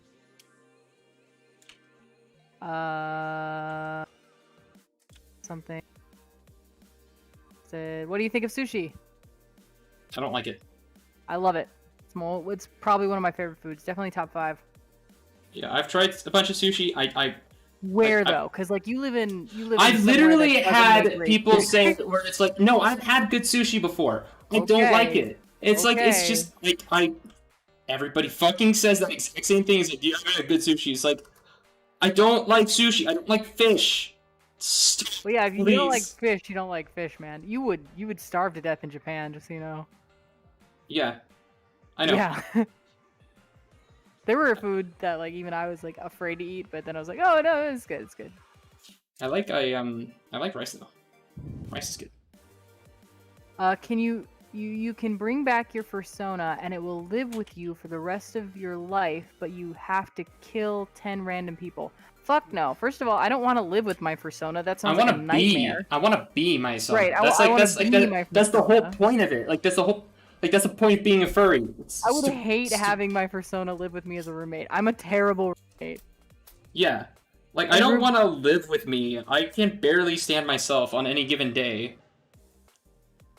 So would you kill 10 people to become your persona? No. Then I'm this weird furry creature in a world of no other Yeah, and if people and then if other people kill 10 people to become their personas, you gotta figure out what the fuck is going on. Right, there's just a bunch of murderer furries around. This is a terrible idea. Yeah, it's just like, I can't fit inside a car. I can't fit in this wheelchair seat. I can't. Ergonomics is out the window for me. Everything smells way worse now. Yeah, it's just like, why? This is why we have suits, because we can like step in and out of these characters and not have to be them all the time. Right, fursuit, way cheaper than killing 10 people too. Well, okay, I'm not sure about them. Depending on like the killing is the easy part, or depends. It's no. I think a fursuit would be cheaper than killing one person. So like let's do a DIY versus like contract killing. Let's say contract killing to cheaply with like $10,000 to kill one person, right? So already contract killing is roughly the same as a really, really nice fursuit. But then doing it yourself, just the amount of stress that you're under is just not worth it. Not when I could have bought a fursuit and had a great time.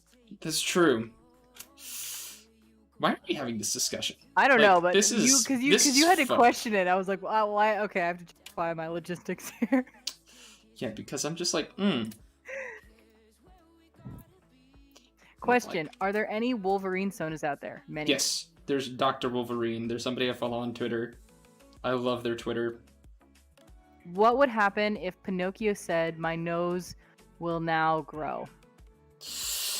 That's called the heat death of the universe. I'm pretty sure it would just grow and then shrink again.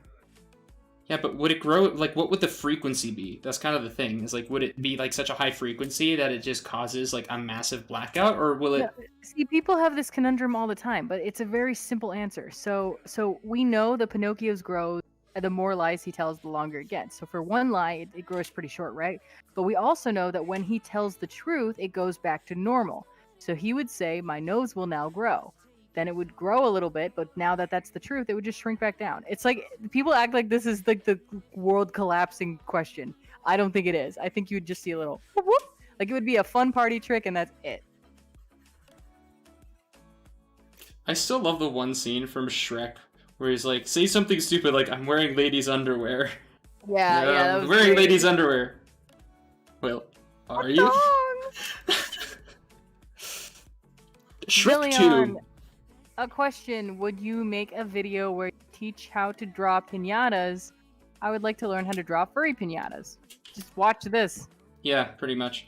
I don't think I will, because it's just like such a niche thing. I'm not sure. I might next year, like I might do some videos on like how to do Inktober and how to draw werewolves, but that'll be next year's thing. You could do a fun video, like get a POC creator on and have them like as a guest, and they could talk about Mexican culture and do like a Cinco de Mayo special. I mean, I'm Mexican though. Well, there you go. Boom, bam. Yeah, I really want to do like Well, then have like your parents on or something. That'd be fun. Ask them questions.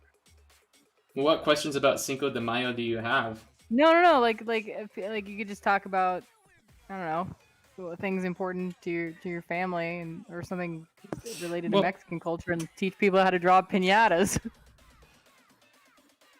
I don't actually know a lot about the history of the piñata. I know it like originated in like Central America and in Mexico, but I don't know why. It's like such a staple of even like American culture in terms of what you do at a birthday party, but we really don't like. I still don't really understand where it came from, and I think it's kind of a short sight.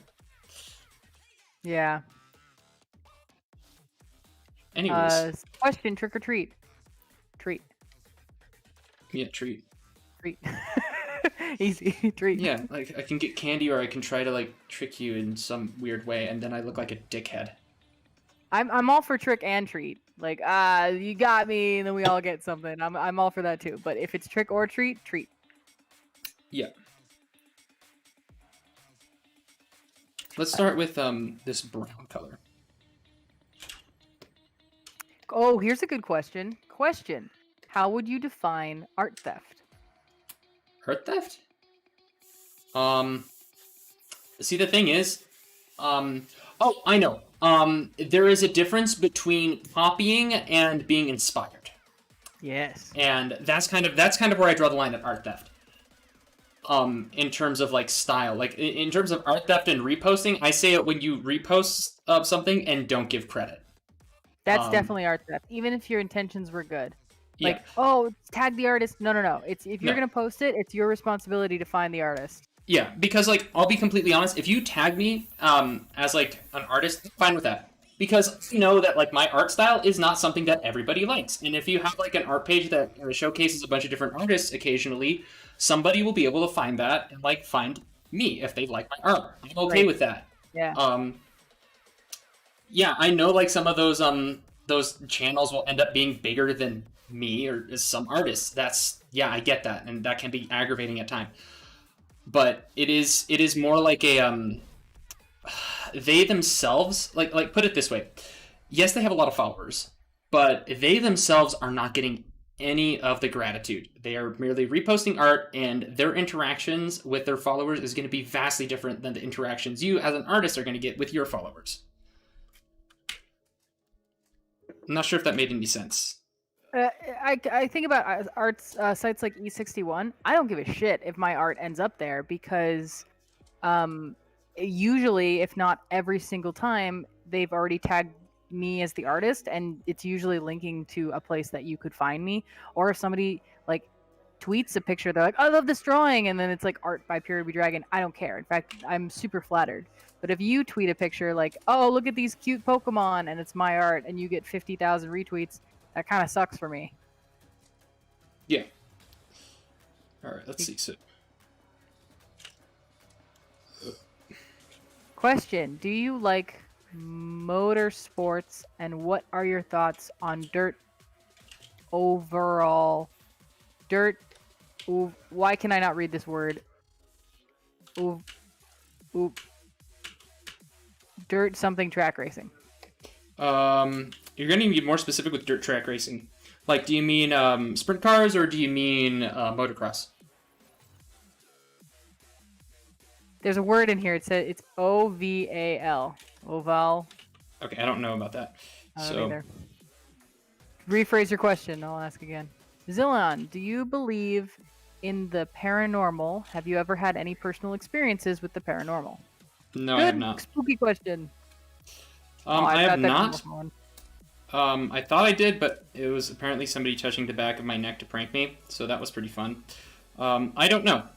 I think the best explanation is there are a lot of unanswered questions, and frankly, a lot of the unanswered questions we have about paranormal activity and stuff is just, I kind of explain it as science we don't know yet. Yeah. So, I like that.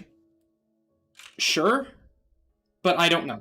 I want a, we need to figure out why this happens. Yeah. Not that it happens, because there are unexplained events in human history. That is very true. But I want to know why. I want to answer questions. I don't want to blindly believe in something. I want that kind of chase for the correct answer, the chase for discovery. That's what gets me. That's what I really want. Heck, who's calling me? This better not be like... Yeah, that's my brother. I can't answer that right now. The person who drew the lobster said, once I'm done drawing this lobster, can I show you on Twitter? Go for it. Let's make this a little darker. Someone said you've never heard of oval before. Oval. Orval. Oval. Like I feel like that one Vine where she's like, "What does that say, Anaya?" And she's like, "What? What?" So are you talking about like oval motorbike racing, or are you talking about oval sprint car racing? He answered the Texan Husky. Oval racing. I mean, I can look this up. I'm not particularly happy about it. Yeah. Oh, NASCAR? This shit's boring. NASCAR is boring, I agree. Like, I respect where it came from, and I respect kind of its roots. Those drivers are cool. Yeah, but watching it is boring. Yeah, watching it is not particularly fun. I'm sorry. Like, I do motorsports and autocross. I've done that, and I've done stuff like that before. Part of the Baja SAE team on my campus, so I do build and race cars and vehicles. So it's kind of one of those things where it's like, I want the track to be interesting, because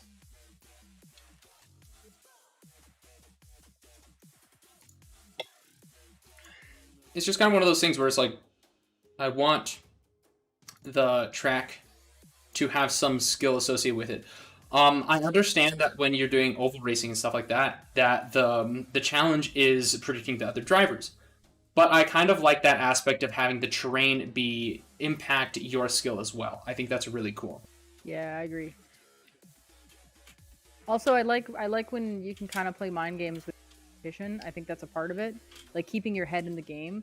And NASCAR, I feel like, is so personal. It's like you with the road, not so much like you and the other players. Because I played a lot of sports in high school and college and stuff.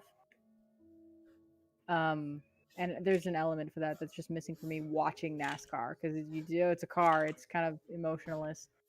2 questions. 1, how long do you think the stream will last? And 2, how would you survive a zombie apocalypse? I mean, we pause live in on question 2, because I gotta go pee and I want to hear your answer. So all right.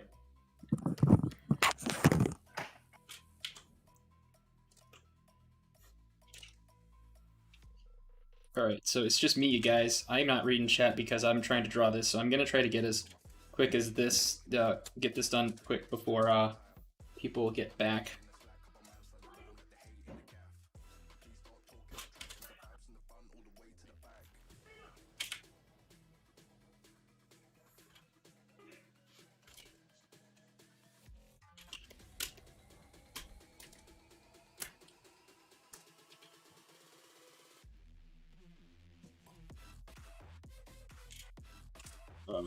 Excuse me.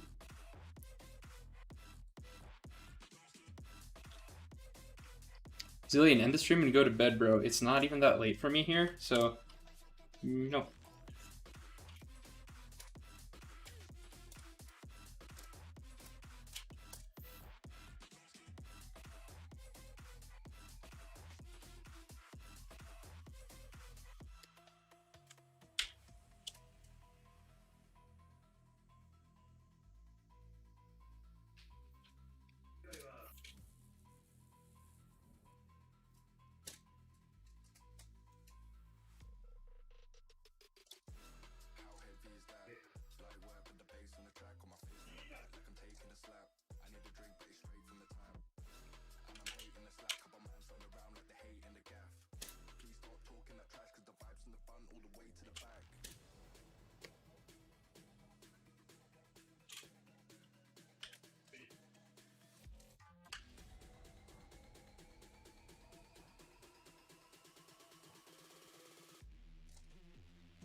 What time zone are you in, Zill? I'm in Mountain Time.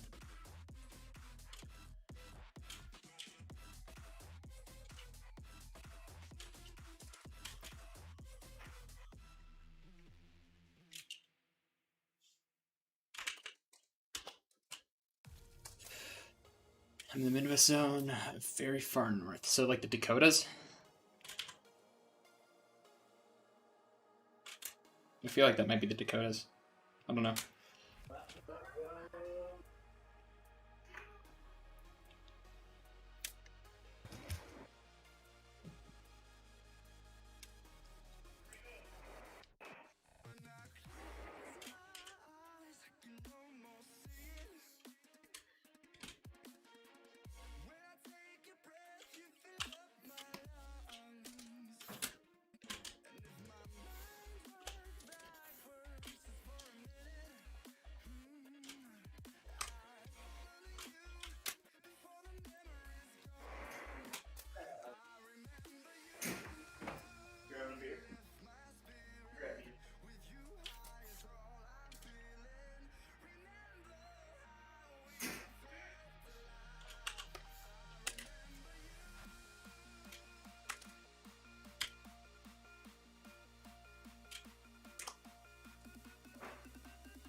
Can I give you good night now? I don't think I can, unfortunately.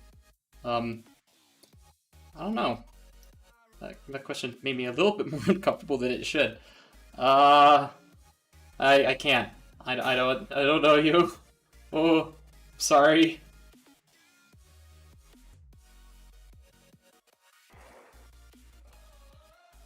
Root for any Mexican soccer team. We don't really play, well, see, the thing is, you don't call it soccer, you call it football.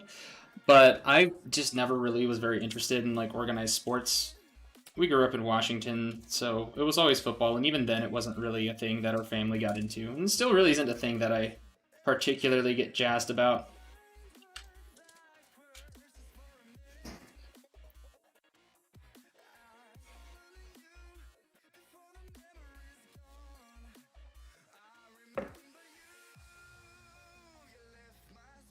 Do you do shoulder pads? I couldn't not draw them for the life of me. I think I did. I should have.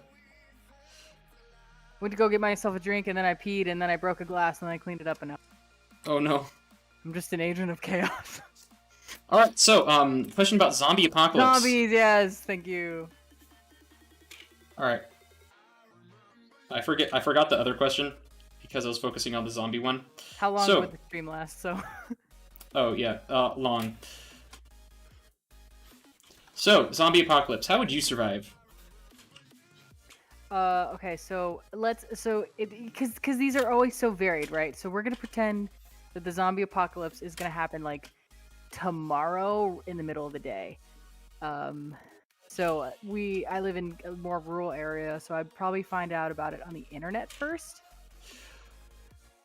like Twitter or something. Yeah. And I don't know how seriously I'd take it yet, so it really would depend on how fast the news would travel. And then the second something, like I saw something actually happen, I think I'd be pretty safe, like hunkering down in my home, because I live in kind of an okay spot for that. Yeah.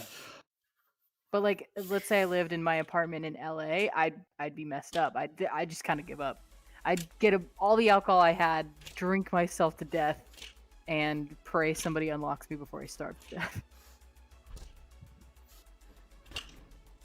I used to think I'd go to Costco, but no, I died. Everybody's gonna go to Costco. Right, I'm a fool. Yeah, but also, like, I'm not gonna be able to survive the mobs at Costco. Fuck that. Like, I'm not a strong individual. Also, if the zombie apocalypse happened where I live, I probably wouldn't hear about it. I'd probably see it, because the city I live in is the one center for several types of bioscience. So, I would probably be, we would probably be the ones to see patient zero. Yikes. Yeah. Which I mean is really cool if like you're trying to get into like bioengineering and stuff. But in terms of like, it's kind of like one of those epiphanies. Like, huh, the zombie outbreak were to happen, this would be the place. The headquarters for like biofilm experimentation is in the city that I'm in. So any type of bacteria or viral growth generally happens here. So there's a lot of study going on about that. There's a couple of military installations for stuff regarding that around here as well. So, yeah. I think too, I am so like well equipped with survival gear because me and my partner really enjoy backpacking. That if things were getting bad in my home, I could very easily like take a backpack, literal of like survival gear, and I'm talking like a water filter, you know. And I know how to get food in the forest because I've just always grown up in the outdoors. So I would just go out in the forest, and I'm in such a rural area that it's very unlikely zombies would stumble into my camp. And even if they did, I could like take out one or two. Yeah. So I think I'd be okay going off into the woods. I'd be really worried about my family though. But my older sister is in LA. There's no helping her, at least not right now. I'd take my parents with me into the woods. They would also be useful in the survival situation. Yeah, I don't know what I would do. I've got good intuition about when to like just stay away from stuff. But in terms of like actual survival skill, I don't know how to trap. I don't know how to do some certain things. Never did Boy Scouts, so I don't have like that wilderness savviness that other people do. I just would have to go off of basic intuition, which I'm not bad at, but that might not be enough. Yeah, I have a lot of basic wilderness survival skills. And so do a lot of my friends. Like, because I would probably go to one of my favorite camping spots, one that I know is, like, secure. In fact, I have one in my head that I'm like, oh yeah, that'd be the place. There's a waterfall on the left side, and then the other side of the hill. And then the one way that people would be able to come in, I would just build a little fence, so I'd be pretty dang secure there. And I bet my bottom dollar that some of my friends would show up there, like having the same idea I did. Then we would just build a good group of people that we already trusted. Yeah, the only thing I can think of is basically taking my mountain bike and just riding. Because I'd message you, I'd be like, here's the GPS coordinates, make it if you can. Yeah, but again, like I can ride my mountain bike for a very long time and over relatively difficult terrain. So I'd probably take my mountain bike and just start riding because I can run a zombie horde on a mountain bike. I mean, it's not ideal, but it's pretty good. Like, because cars eventually are gonna go down. Yeah, and I know how to repair my bike. I have like all the tools and stuff, and if it does eventually, like, I wouldn't be riding it particularly hard either. Like, this would be a situation where it's like, all right, I'm gonna ride my bike as simple and as leisurely as possible unless I absolutely need to get that adrenaline boost and outrun something. So I'm not going to be forcing it to do anything particularly stupid, meaning I'll be able to use it for a while. See, in most zombie apocalypse movies, the outbreak is so bad that, like, society collapses. I don't believe that would... No, I don't think it would happen either. I think, especially here, let's be honest. So, we can tell people we're, like, the state we live in, right? Yeah. Yeah. We live in Montana. Yeah. There's a lot of guns. Right? Everybody has a gun, and everybody knows how to use it. Yep. And the best part is, like, if they said, like, a zombie apocalypse would happen, you'd know half the doomsday preppers would be like, finally. I know, like, there's so many, like, survivalist doomsday preppers here. Half of them wouldn't believe it's happening, and the other half would be excited that it's happening. And the half that didn't believe it's happening would die on the road, and then be zombies, and then it'd be impossible to ignore that. So then you'd have all the rednecks come out and, like, defend those people. Yeah. I think I'd be okay in Montana. Yeah, overall, I think we would be fine. I think there's certain areas, like certain populated areas, which would definitely not fare as well. LA would be gone. LA would absolutely be fucked. But we also have to remember the propagation of these types of viral infections. in terms of what's physically possible with human morphology, you can't have an immediate reaction without an extreme amount of heat. And that extreme amount of heat to like basically change your internal body structure and brain functionality at the rate at which we kind of assume these types of viral infections will cause, it would cook your brain. It would cook your body. And we also have to remember that Like rabies, you die. People assume that if a zombie virus is gonna happen, it's gonna be like closest thing is something similar to rabies, and you die of rabies pretty quick, like after a week. Yeah, and it has to be a bite. Yeah, because like one of the things that you have to remember is like the zombies like that are decaying and stuff. Those guys don't have muscles. You can't move your arms without arm muscles. Yeah, what is it? The term is Also, is rigor mortis happening to these things? We don't know. Necro types. I like know the word you're trying to say, but I can't think of it. Okay. Yeah, we're talking about zombies. Yeah, necrosis. Like you have like there's a bunch of different types of cell death, and the type of cell death that you'd have in a disease like this is necrosis, and necrosis is a uncontrolled cellular, like it's an uncontrolled cellular decay. And if your body's immune system and just system in general can't recognize that that's happening, it's going to be very hard to battle that type of cellular decay, leading to death because you don't have the necessary tools to basically rebuild your cellular structure. Now, I know this is getting like really in depth with this stuff, but like we're in Corona times. We're past the point of believing that this shit is fake. Right. That like, not so much a zombie apocalypse, but let's say a viral outbreak. Yeah. Okay, so let's change the scenario a little bit. So instead of a zombie outbreak, these people aren't dying. Think of more like rabid. You know what I mean? Like World Z type zombies. They're a rage virus. Yeah. What do you do in a rage virus outbreak? Well, basically, you quarantine down and you wait because again, this has to go along with metabolism. If you have a rage virus, your body is going to be exerting 100% of its energy. Now, something that a lot of people don't know about human biology is that we don't actually use 100% of our muscle mass even when we're lifting. We're still using like maybe about 50% because our brain limits it. If we use 100% of our strength, like when we do, in some cases, when people have adrenaline, you can permanently damage that muscle structure and tear muscles and tear your body apart. And you often do. Like a mommy lifting a car off a baby. Yeah, that's happened. People have done that. People have that strength capability.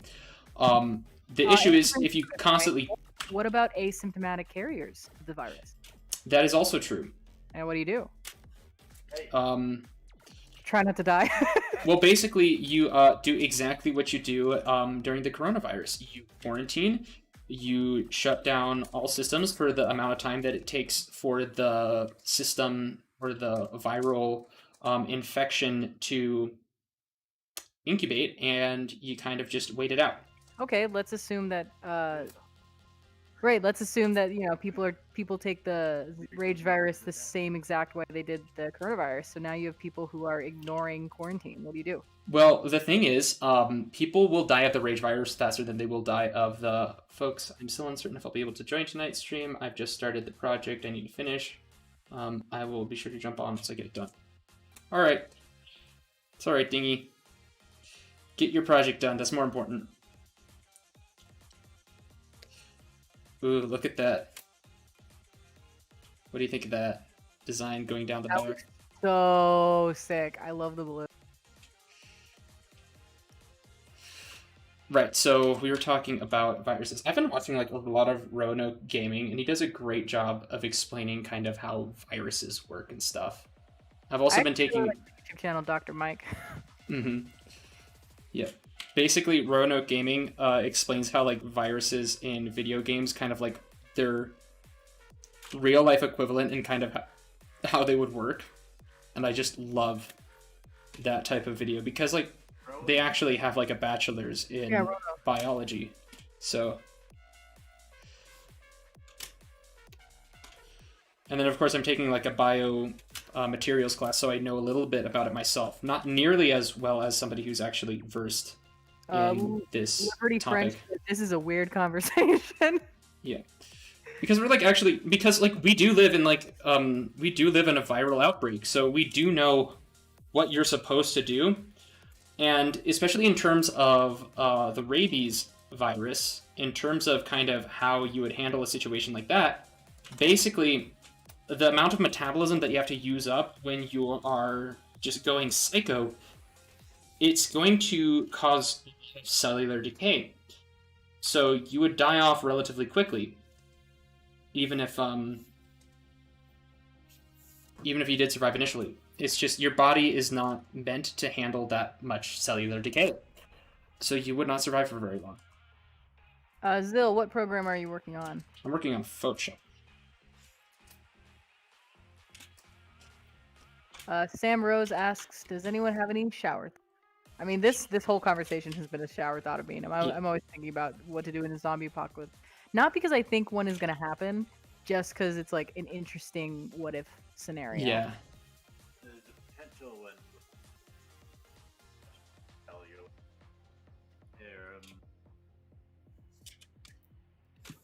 cellular growth, you also have to account for the fact that mutations Yeah. at a cellular level Oh, that's a good point. can He's hiding his head. He's hiding his head. the coevolution of like human cells and viruses like rabies. And Yeah. if you catch it soon enough, potentially you have various strands of a virus that just goes. Yeah, like there's a virus that maybe mutates from the original that now. And it's that's just starting to- actually the issue we're having with Corona right now. What do you know? You get my. Yeah, I do. When you see the green circle around my name, that means I can hear you.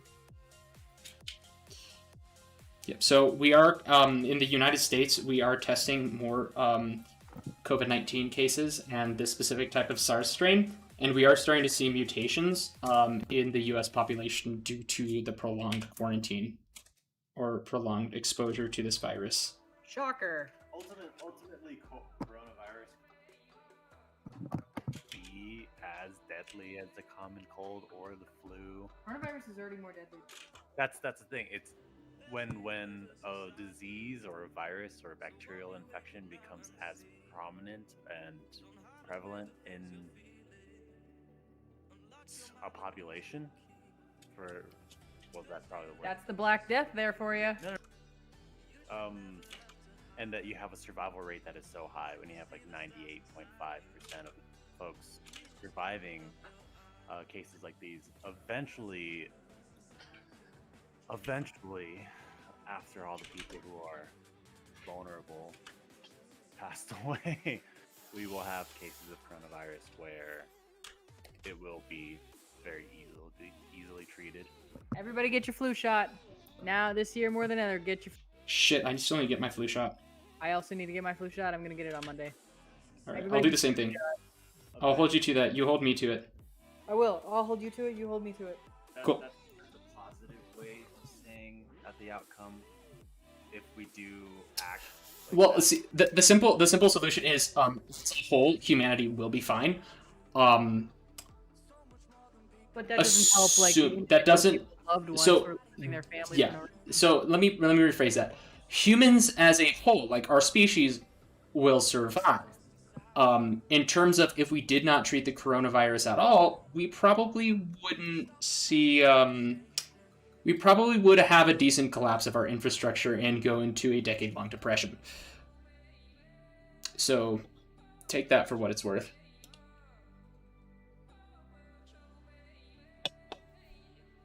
We might still go into a decade-long depression. Who the fuck knows? You should always share your opinion, because if you're afraid people out of you might have the wrong opinion. Yeah, that's kind of. Never yeah, get so- caught in echo chambers. Yeah, so that's kind of the thing. If you think your opinion's wrong and everybody's kind of disagreeing with you, yes, you can. You have your own viability in your opinion. That's fine. That's your opinion. No one's going to tell you that your opinion isn't your opinion. People are going to say it's wrong, but that also you need a lot of self-reflection when kind of thinking like, why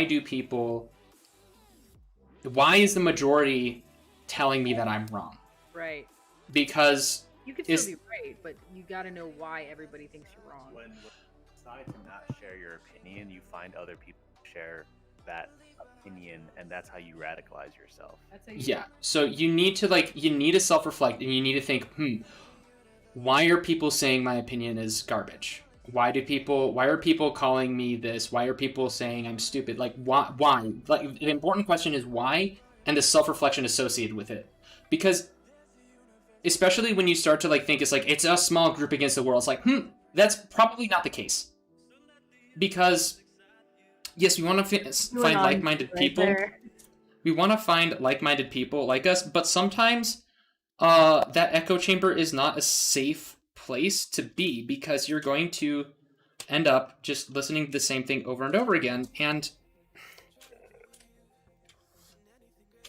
I don't know. It's a dangerous game to play, I think, is the best way to explain it. Examples like Gamergate or any movement like Flat Earth, or even just yeah. Not necessarily. I'm not even talking about the ones that I can see wrong. All echo. Yeah. I would say that all echo chambers I don't probably... believe in Flat Earth. Yeah, I think... Okay. So, for reference, I think saying, like, all echo chambers is right. Because I'll be completely honest. I have been called out by an echo chamber this summer. And, yes, like, what some of them said is, like, yes, that is accurate. That is right. But the way that it was said, and kind of the way it was delivered, and kind of the execution of kind of explaining why I was wrong, is not necessarily one that I particularly enjoyed, because it wasn't necessarily done in a situation where it's like, yes, these people clearly think I am like a person. It was very much kind of, yeah, this person's garbage, and they should be treated like garbage, without really taking a look at any of the other kind of information about me. So, and that is an example of an echo chamber, because it's just a bunch of people agreeing. It's like, yeah, but sometimes in an echo chamber, the amount of visceral agreement can be a little bit unnerving. Does that make any sense? Or Always have friends that'll call you out on your shit, man. Yeah, and but hardest part is sometimes being willing to take that self-reflection, being willing to be like, okay, am I the asshole here? /am I the asshole? Yeah, but also, like, so if you're a friend with somebody and they're being an asshole, make sure you do it in a polite way. Don't be like, just like, hey, you're a fucking asshole. Like, explain and be polite about it. Because clearly, if they're being an asshole, like, don't go down to their level, because it's just gonna make them think everybody else is an asshole to them, and that's just gonna cause a self-inflicted echo chamber where people are just gonna be like, yeah, no, the world's kind of just shitty, so I'm just gonna be shitty right back. Don't do that. Explain, be polite. It's gonna sting, yeah, but be polite about it. Like, I know I've been told I'm an asshole quite a few times, and everybody's saying vote off Zill. Everybody's saying vote off Zill? Like they're making Among Us reference. They're like, I don't know, this is sus, vote Zill off. It's cyan, red is sus, no blue is sus. Darn, I was trying to have like a deep, meaningful conversation I know, there. they just turned it into a fucking Among Us, like, references. Guys, jeez, like, I need to play with my heartstrings. Fuck. Kind is sus, red is sus, no blue is sus, everybody's sus, jump out of the airlock, cyan. No, I'm the admin, no, it's black, you're all sus. Ooh. Yeah. But, and then also another thing would be, if your friends becoming so problematic, you don't need to be friends with them. Like, be polite and kind of explain why you're not, like, associating with them anymore. I've done that with people. Like, I've had somebody... What? Here's something I was telling another friend. because they were mad that one of their friends got mad and like quietly kept distancing. And they're like, well, if they're mad at me, why didn't they just explain? I was like, you're not always entitled to people's opinions. Sometimes you just have to self-reflect and be like, okay, why do people keep leaving me? Like, it's the right thing to do to like explain things to them. Yeah. And be like, hey man, I can't with you anymore. But you also don't have to if you're not up for it. You can just stop Yeah. talking. I had one of my friends who had that happen, who were like, hey, I noticed you're distancing yourself from me. I just hope you don't believe the lies everybody's telling about me. And it's just like,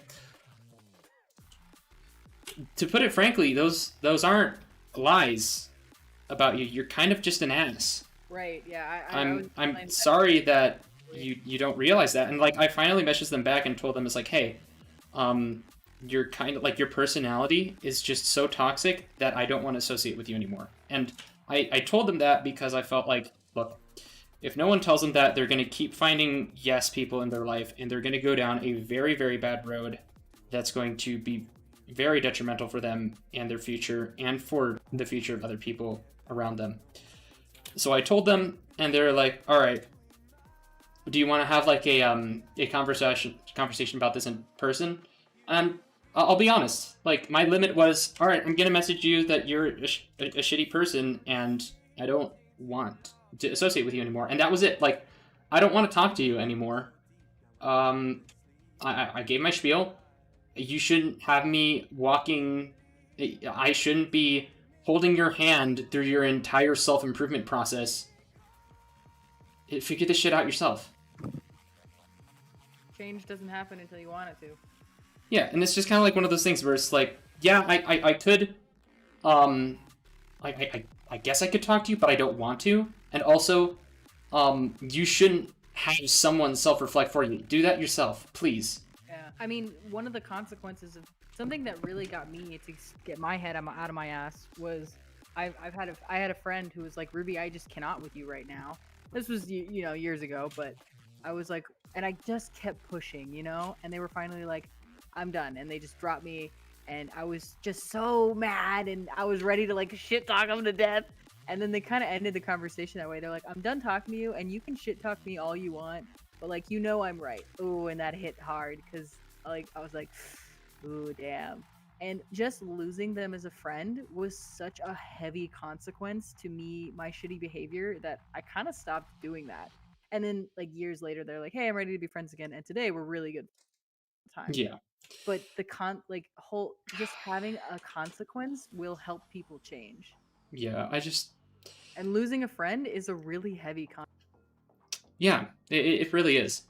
Don't, like, if you're somebody who's a friend who's like gonna hold that over somebody else's head, like knowing that's a bad consequence, you're just as bad. But it is like, if you are at that point, it's hard, but it is the point that you need to get to. And recognizing that you're not able to naturally, instinctually self-reflect when someone accuses you of being a certain way, that's narcissistic. That's a potentially abusive behavior and attitude, that you're a potentially dangerous person. And if you don't ever instinctually self-reflect, you should start considering it all the time. Yeah, like, ooh, Yeah. I'm really defensive. Maybe I need to work on that. You're actively participating in narcissistic behavior. You're probably abusing a lot of your friends. And you have no idea. Yeah. Because I don't think people do things like gaslighting and realize they're doing it. You know what I mean? No, I don't think anybody who's like a shitty person recognizes it. And when they do, they feel shit. Like, but sometimes people just don't have the willpower to like actually fix it too, which is like a whole can of worms in and of itself. It's a difficult thing to recognize you're wrong, that you've been wrong for such a long time. I know Yeah. it's really hard for me before to take criticism, and I got so much better at it. And now I have like really good friends who aren't afraid to talk to me. Because I've had friends tell me that too, where they're like, Ruby, I'm afraid to tell you when I think you're wrong. Because you always respond so negatively, I just don't talk to you anymore. And I was like, oof. And then I stopped. Yeah. I was like, okay, when somebody gives me criticism, I need to, instead of getting angry and defensive, I need to be like, take a deep breath, be respectful, and just take that criticism with grace. because I want them to feel comfortable coming to me the next time. So like, because if they try once and I responded badly, they're just not gonna try again. Nobody's Yeah. entitled to keep trying with you.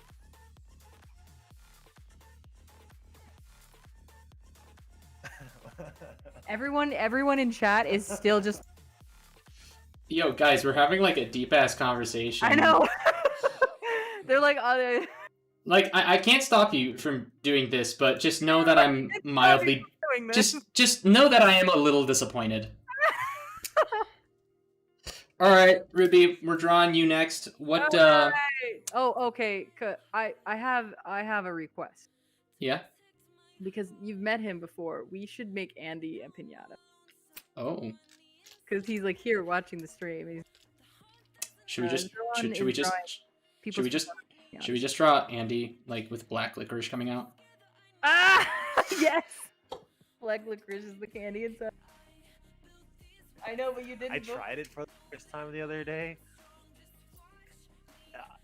I've had some bad experiences in my life, but it's up there. You defended black licorice to Zilla when he. No, I didn't. Yeah, you did. did. Didn't he, Zill? Didn't... I don't remember. I said it was disgusting, and anyone who likes it is disgusting. No, you didn't because you were.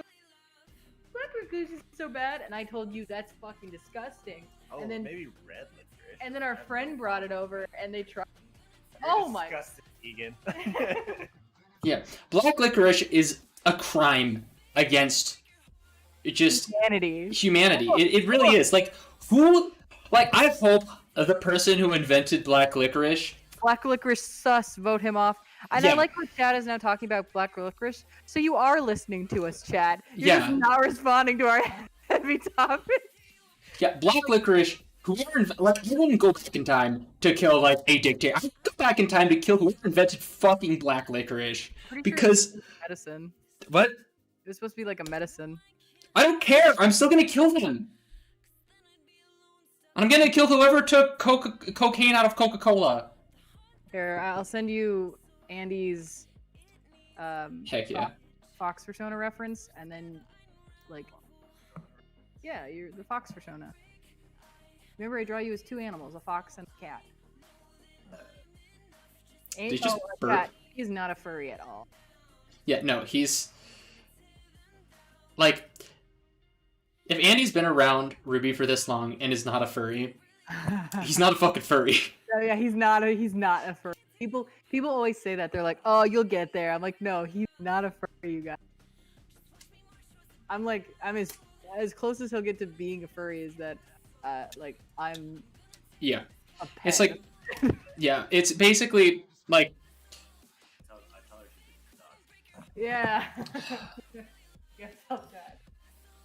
I think Andy's just comfortable doing all of this. Like, let's be completely frank, furry is just like doing everything normal people do, but we just kind of like draw this stuff on the side as well. Yeah, it's a mania. It's like anime. Yeah. I've got friends who like dressing up as maids. Kind of weird, but do your thing, dude. Dude, I hope they're kinky as hell. All right, Are they look at kinky as hell, this. your maid friends? Oh shit. Okay, we're gonna do another Mata Orts style. Oh, this could be your first thin pinata.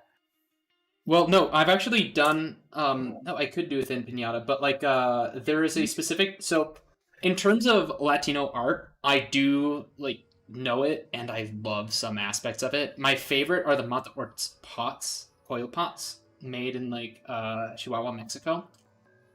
Oh my god. Those are absolutely like the most gorgeous pieces of ceramic work I've ever seen. Oh my, I nut for good ceramics. Have you? All right, hold I'm on. a simp for good ceramics. Oh, Ruby, you're about to sip so fucking hard. Oh god, give it to me. I'm drooling for the ceramics. Ceramics are right up there with warrior cats. Question, going back to the concept of bad friends. Hey, look, somebody was listening. Is it normal to constantly worry if you are that one friend so much to point where you often are the Andy, can you read this because I got lost? Oh, where is it? Question. Going back to the concept of bad friends, is it normal to constantly worry about that you're the one friends that one friend so much to the point where you often are the one to start icing out some of your friends. What? I think icing meant isolating. Oh, isolating. Out. Reword your question, please. Basically, where you worry so much that you isolate yourself. That's. Are you worried that you're ghosting too many people? I think that's a very common thing to do. The one thing that I can say to help with that is that you can only read your friends at face value, and if your friends are telling you like straight up or being honest, then that's kind of where you have to go from. Like, Yeah. take criticism, be honest, and just if you want to like try to read into your friends, that's probably not a good idea. Just ask them. just ask them. Just talk to them, and just all you can assume is that they're being honest. All right, I'm gonna find like a good Mata-Oritz pot because Andy gave good advice too. He said, if you're, if you talk to your friends and they're like, yeah, everything's fine, but you're still worried, see a therapist, talk to a counselor, be like, why do I have these feelings? Talk to a professional. All right, are you ready for some like fucking Give him like good-ass beefy arms pottery? and a thin pinata. Like all the candy is stored in the tail. Oh my god! But here, you ready to see like the most beautiful pot you've ever seen? So Yeah, give the pot. Ruby, I'm going to preface this. Do you know the difference between the different types of pottery? Yes. This is a coil pot. Okay. That's not a coil pot. That is a coil pot. No. That is a coil pot. You can tell because the Oh my rim. God. Oh, I know what this is. Because I owned one of these because a professional Mexican ceramist came to our class and he made some and gave them out. I had one of these and they're stunning. They're so lightweight too. Yeah, they're like the most gorgeous piece of pottery I've ever seen. Like that Chinese ceramic, old Chinese Ming Dynasty bullshit. Fuck that shit. Honestly. He These did it in class for us. Oh my I've seen god. one of I these. am jealous that was you got to see one of these get incredible. made. They're Oh just my god. differently. Like they actually can't hold. Well, yeah, no. They are art. And it's because they don't like glaze the inside. Yeah. But So man, are they the most beautiful things I've ever seen. yeah. Like especially Pot. like, oh, here's another good one. Ooh, This give is it to like me. I wish I had a photo of that old pot that I had. Oh, you know what? I might have it on my Instagram. Oh, yeah, same. What do you think of that one? Who? Oh, is this also a coil pot or is just? Yeah, these are all coil pots, Fuck me. right? How did the design though? Like shiny part. Yeah, it's. Yeah, so this is what we're looking at, chat. Most. This pot. This is the same one that I showed last stream when I did it on Lumi's design. But oh my god, it's just gorgeous. I'm simping for this pot. Also, I am. like, I use simp for that these pot pots. to make Andy Pinata. Yeah. So should we just like make like? Pot there's persona. basically. I'm gonna go to my Instagram and see if I can find a picture of the pot I used to own. It was small, of course, because he made it in class, and I left it with my ex because I was like moving out. It was too delicate. There's no way it would like survive the travel. I'd rather him have it than me break it. Mm-hmm. Yeah, I'm And he trying knows to. how much I love good ceramics. Yeah. I heard him grumble. Andy leaned over to hug Zax and I'm looking for the pot. I'm sure I took a picture of it and posted.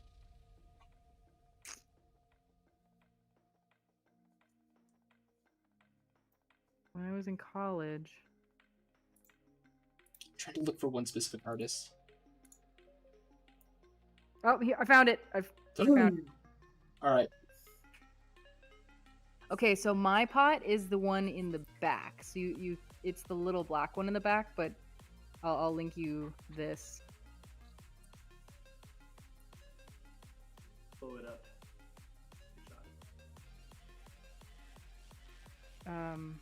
Because Instagram doesn't let me save. But if I were to screenshot, it would ruin everybody. Yeah, but it's I don't have. Yeah, it doesn't let you save photo.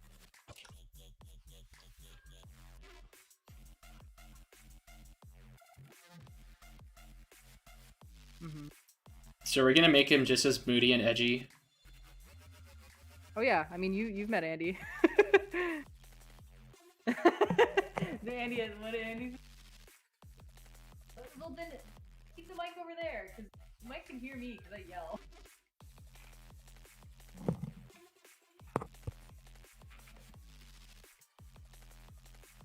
Andy has now joined the stream. Hi, Andy. What?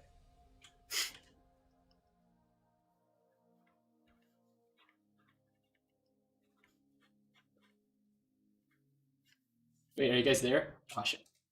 They muted.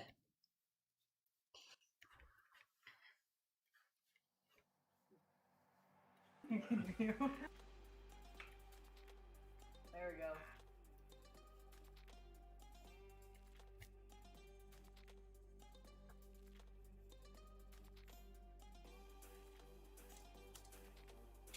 Oh damn, I painted it on the wrong layer.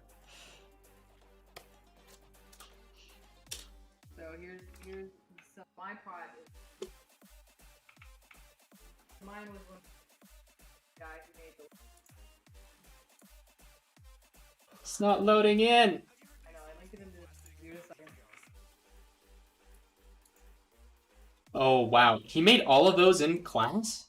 He was there all day, so he didn't make all of my class, he's making them classic. Wow. And he was Yeah. He was like a personal friend. That's fun to like me. Those are gorgeous. I know. I'm simping for these good pots. Here, I'll link it in here you go, chat, if you guys want pots. Someone said no. Fine. Don't look at the pot. Why are you guys so far away?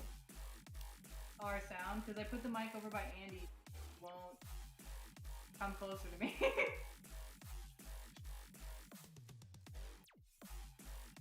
And now he's yeah. I hope ChipFlake don't see why. Zill, I will have to come back again, and I want also a piñata. It's gonna make you draw too.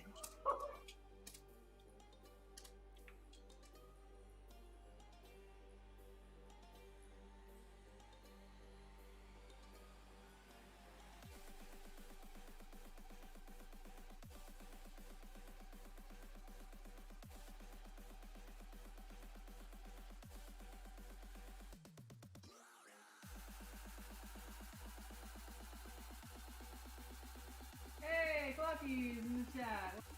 Hey, Clucky. Oh, did you answer my thing? Sounds like fun. Cool. Yeah, Clucky is in the chat. Oh, good, dude. And now, Clucky is in here.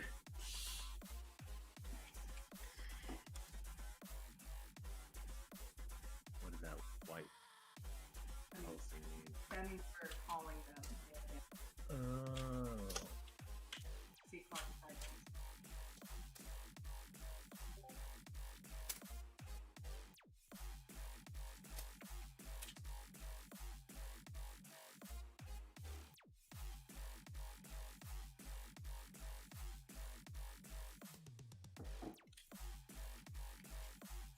Oh. I was just remembering where I know them from. We knew Clocky from or Zill? Clocky. Ah. Clocky was also at our house. Yeah. Yeah. Yeah. Yo. Clucky's visited you up there? Not up here, when we were in LA. We all gotta get like together sometime in the winter and ski Yes! and board. What did you say, Andy? Andy, I want to see your snowboarding skills and then judge you accordingly. I might. As somebody who has skied Mount Baker in Washington most of his life.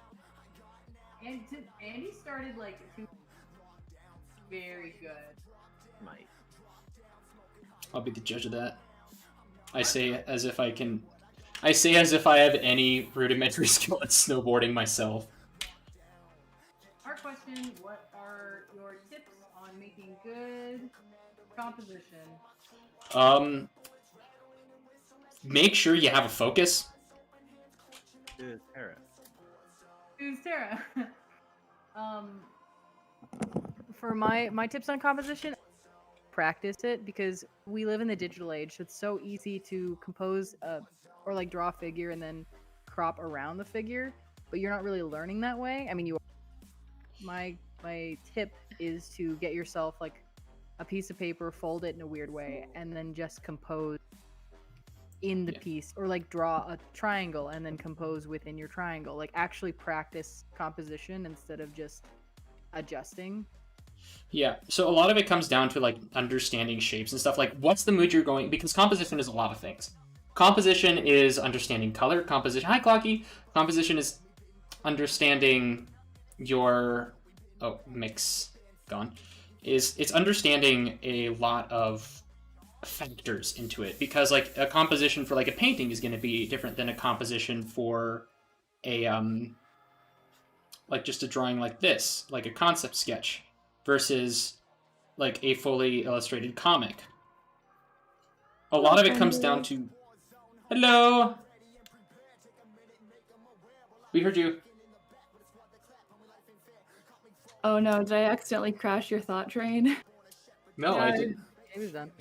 But basically, what is the focus of your piece? That's like, keep it simple, keep it focused. Have like glance at it and see where your eye went. Wasn't where it was supposed to, then your composition. Hey Zill, will you be attending Painted Desert FurCon this year, and do you have any tips for your first con? Yes, I did attend Painted Desert FurCon this year. That was in January. So next year, no, because we aren't going to have a vaccine out for Good for you, the man. next Here, one. question for all: should FurryCons require a vaccine? You to take a vaccine if you are eligible. You know, excluding people who can't. I would assume so. I feel like that's something that cons will have to make up their mind on themselves. I would say so, just with the amount of intermingling and how close furries get to each other. I would say it's probably a necessity. Also, let's be completely frank, most furries aren't stupid enough to not take a vaccine.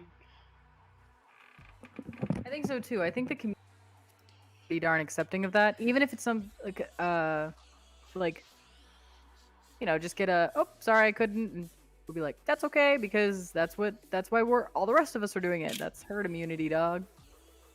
Yeah.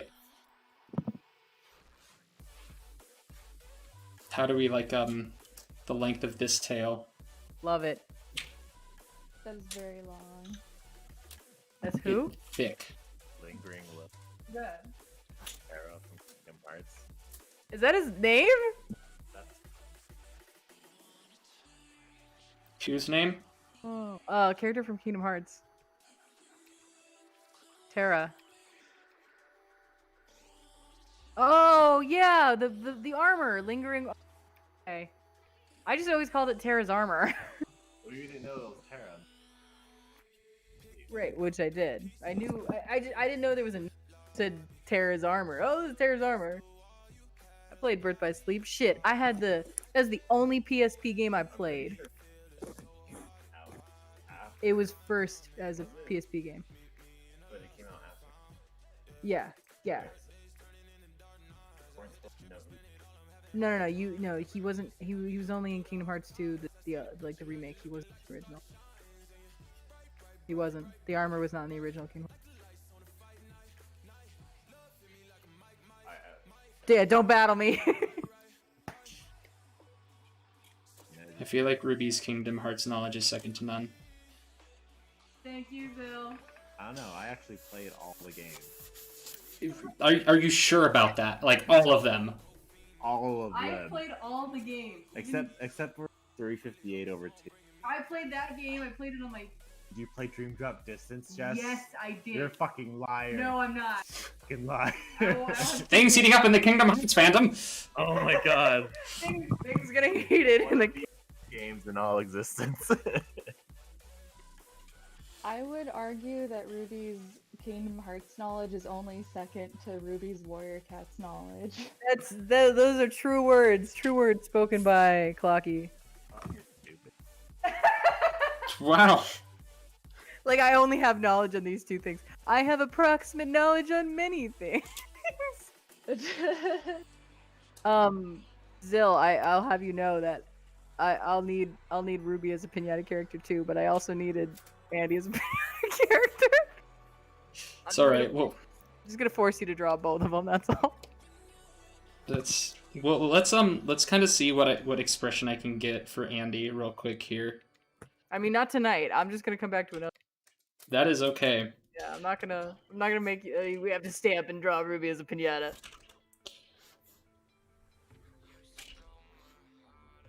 Oh, Andy, what kind of expression?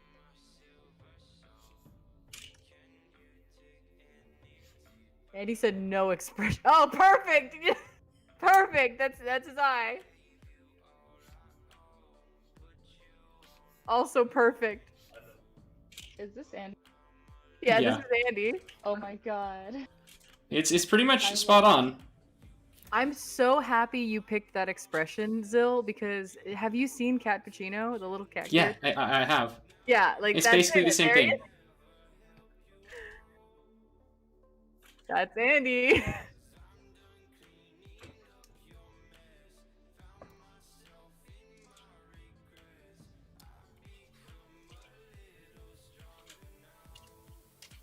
Sorry, chat. We were talking, so I missed a lot of questions. Just re-ask your question if I missed it.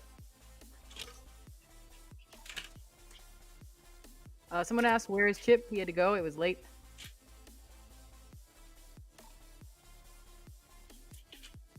Question. Do you know any Latina American culture outside of Mexico and Central America?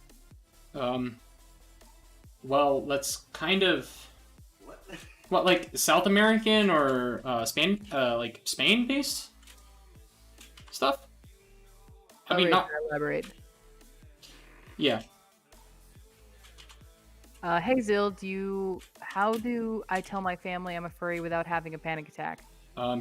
You don't need to like just kind of just mention that you like anthropomorphic animals and like it's a hobby based thing, and just totally tell them agree. if it like nonchalantly kind of tell them like, hey, I need a sketchbook or something. Like do it when it's like necessary. Like you don't need to tell people like out of the gate. It's kind of like it's like, hey mom, I need to go get a model like a plane model from the store because I've been building them in like my room or something. It's kind of like the same thing. Like if you want to build a fursuit, just like, hey, can we go to Joanne Fabrics? I want to pick up suit supplies.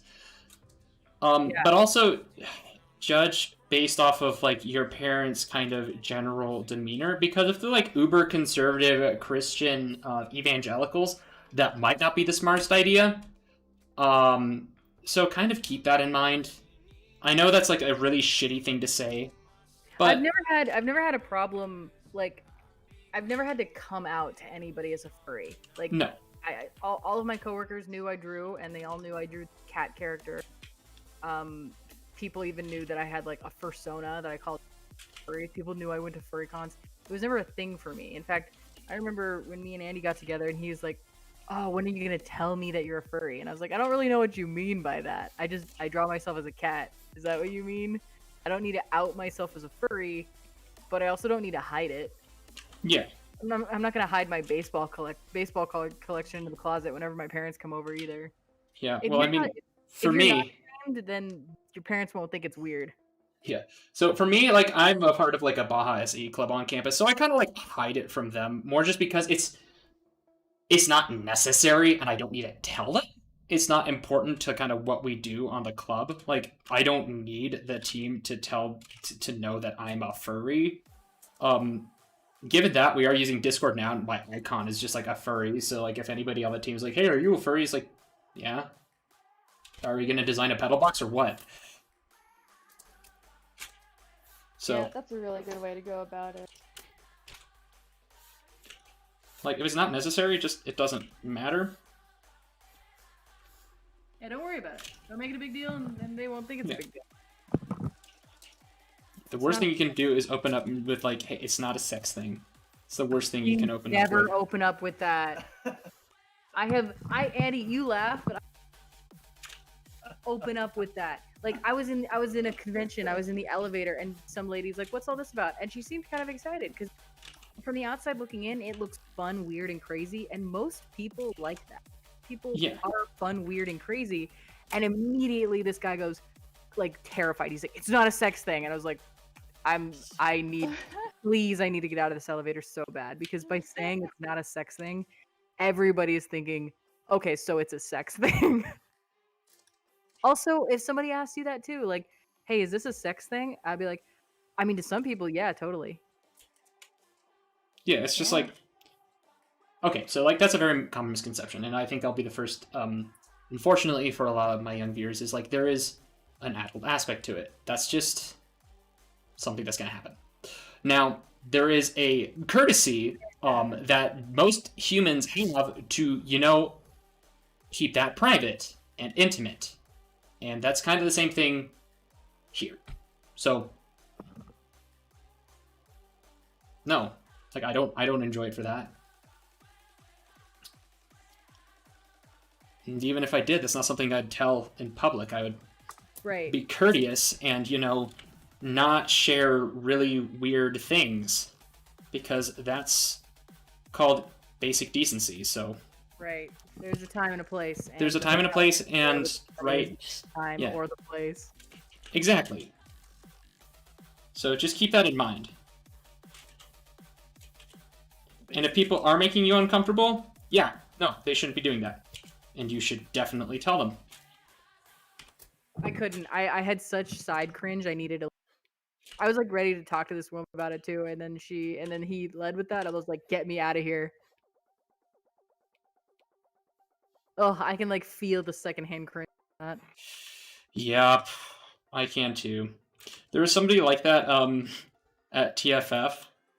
When I was there, when like this dude was like having a good old time like drinking with some other people, was like, "This looks really fun," and like this a dude in Gardevoir this man in Gardevoir cosplay that did not really work for him, was trying to talk about it to this dude, and man, was he not good at reading an audience.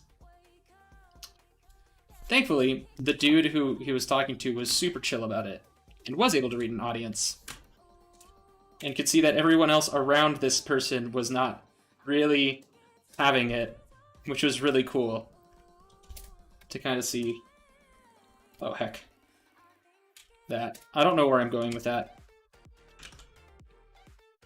Am I going anywhere with that? Or did I just piss a bunch of people off? No, Hello? Chad is talking about something else, and I'm not going to read it out loud. Be self-aware. Be self-aware. Learn self-awareness.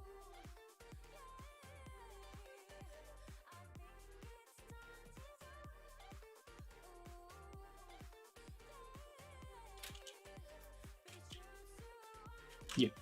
Edgy, practice some self-awareness now. Read the room.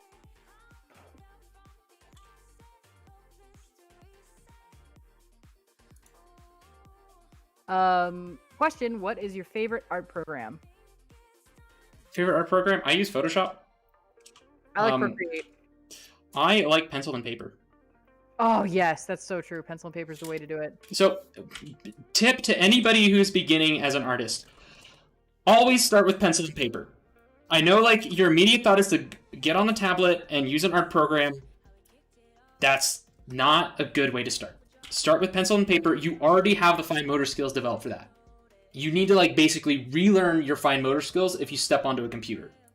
And that can be a huge deterrence for beginning artists. I think they're so different.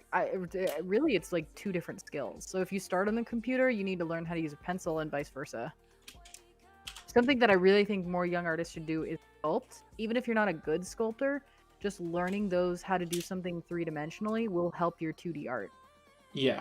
That's why it's required in art school. You have to do a 3D sculpting class or a sculpting class. In a lot of drawing classes, they eventually have like a sculpting seminar. Even if it's just with that damn putty eraser. Sculpt a little bit just to practice. Yeah. You'll learn a lot. It's basically you need to think 3D when you're drawing 2D because two-dimensional drawings is the illusion of three-dimensional space. Andy, this looks amazing. Look at you. So good. I love it. It's so good. Fundamentals. Oh yeah, like gesture drawing. Yeah, just like musicians have to practice the scales, everybody should be doing Gesture drawings. Gesture Figure drawings. drawings. Contour drawings, figure drawings, drawing from real life, drawing things you don't normally like drawing. We're furries, we love drawing dogs. Draw that lobster, man. Yeah, that's why I said draw a lobster. I know it sucks, but It doesn't suck. Your lobster's beautiful. What sucks for me is drawing people, and I'm still like I practice all the time with people, but I'm still so unconfident. I just do it and delete it. But I'll get there eventually. I love drawing people. It's not as instantly gratifying as constantly just putting more and more detail into the work that you have no training in whatsoever. But looking back at your fundamental, working on them, you will see faster progress, even though it doesn't like Yeah. it yet. So important. So important. Question: if your persona had an instrument assigned to them, what would it be? Vuvuzela. What? It'd be a Vuvuzela. Mine would be that little like meeping guy. What do you call those? Oh, Blocky, God. you know? With Automaton. the Mine would be an little- automaton. Oh, fuck. Mine is an automaton. I don't like that. But a masterly played automaton, like not an obnoxious one, like somebody who just knows how to use the freaking automaton. I would say the drums, Say, just because masterfully playing the kazoo. You can do that, Andy. You can masterfully play the kazoo. Or it would be one of these. I forget what they're called. I think they're called a Hamba Libre. The little like hand pianos. Still practicing. I want to take it camping. I'm learning how to use it.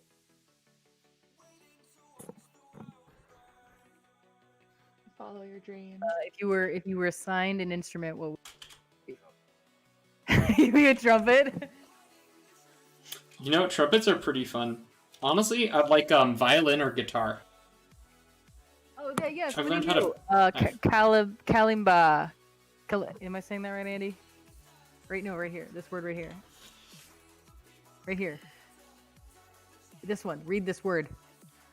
I'm pointing at it. Read the word.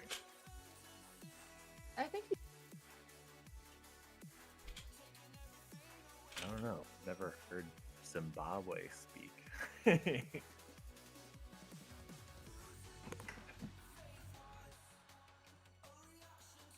Honestly, just an electric guitar. Yo, Specifically you would a totally be an electric guitar.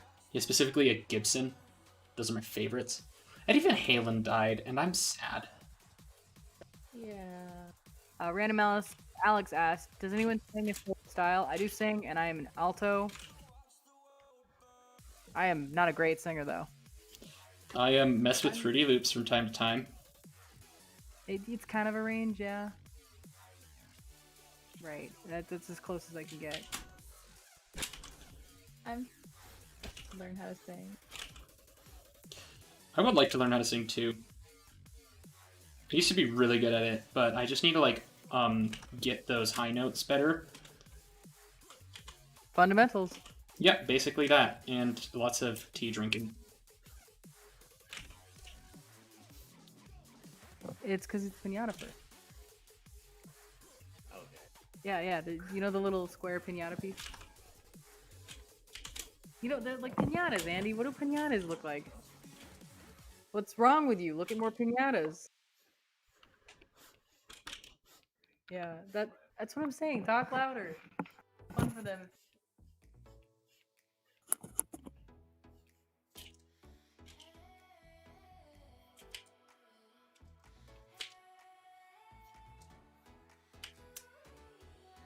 Shit, Ruby, that's one thing that we still need to do. We still need to do those snowboard vinyls. Oh my god, yes! Oh my god, that sounds awesome. finals? Yeah, me and Zill are gonna drop. Yeah, that got Andy's attention. I did, yeah. Because honestly, furries can make some pretty sick-ass graphics. I know. So, I feel like that's kind of one of the things I like about this fandom is, like, we're at the point where we're starting to see them leak. Like, we're starting to see furries leak into mainstream media. Like, you can... In mainstream media. They call them Netflix tweeted at their season. What? Oh. I can hear Yeah, that. I mean, it's not starting. We're already in May. Yeah, but it's like, it's subtle. Like, I don't think it's subtle. Netflix tweeted at furries Beastars Season 2 is coming out.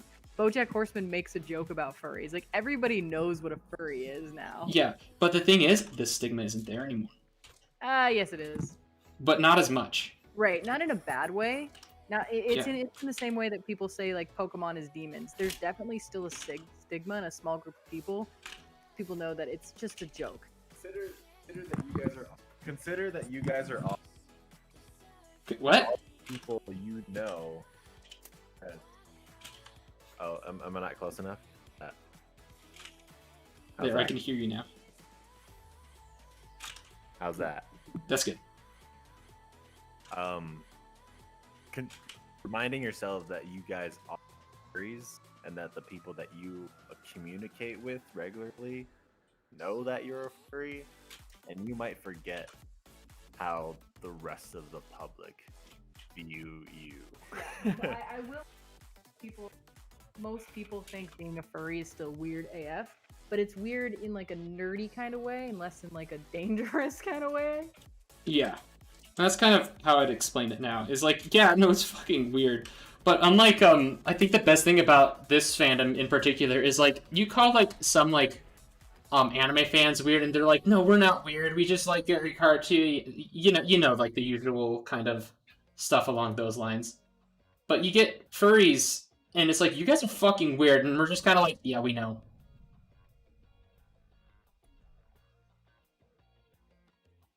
I don't know, that's kind of the difference I see. Pretty much. I love being weird. Yeah. Also, there's something about just furry humor that just gets me. Like, there's just a certain level of controlled chaos that this fandom has that other fandoms just don't.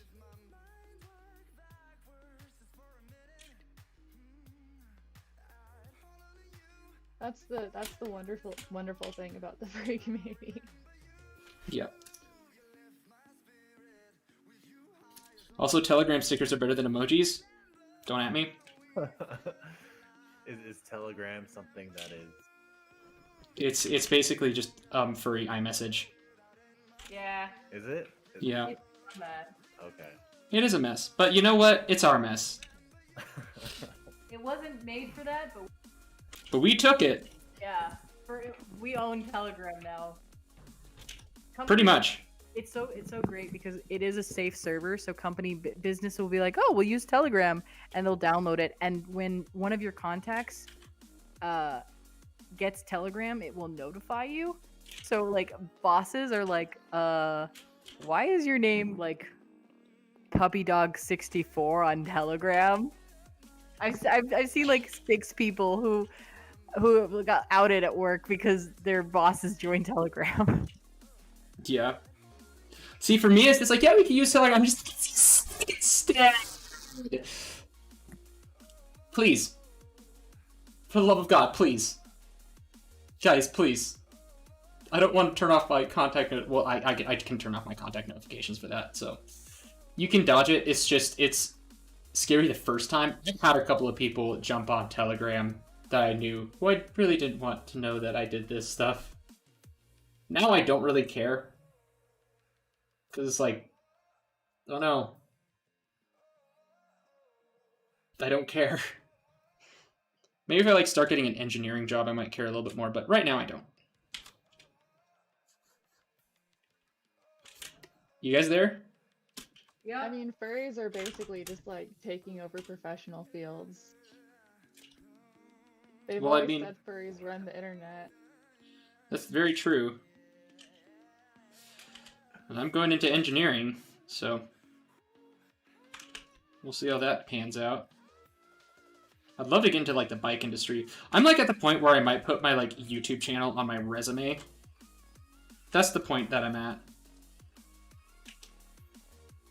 Honestly, that might not be a bad idea.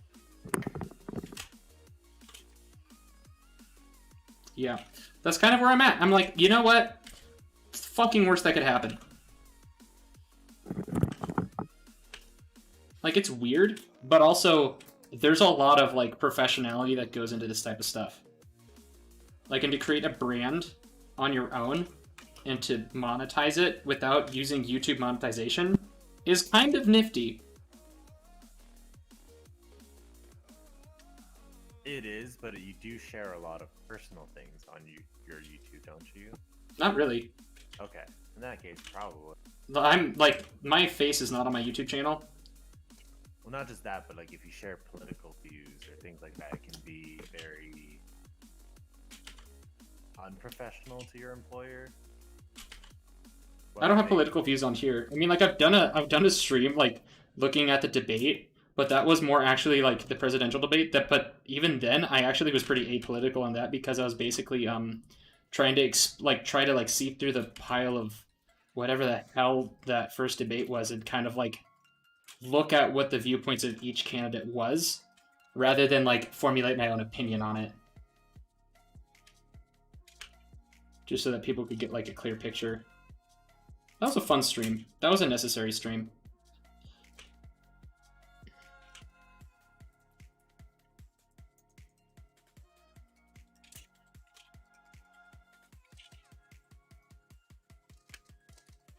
Doing it. Okay. You guys good? Yeah. Jess is doing some stuff right now. I can't see the drawing. Some people are saying, I'm not an audio person, but some people in the chat are saying that when you yell, your microphone does weird things. Oh, yeah, it's RTX voice. I can turn that down a little bit. Yeah. Let me go in here and turn that down to right there, and that should be able to handle it a little bit better.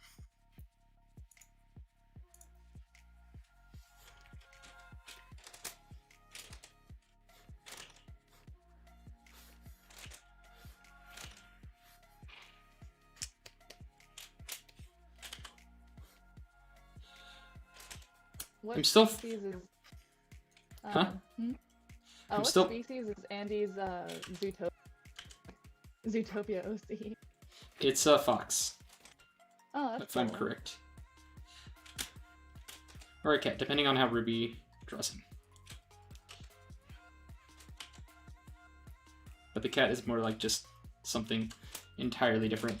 Yeah, the cat is like, I don't know. He has to be drawn a very way. He's got to be that small guy.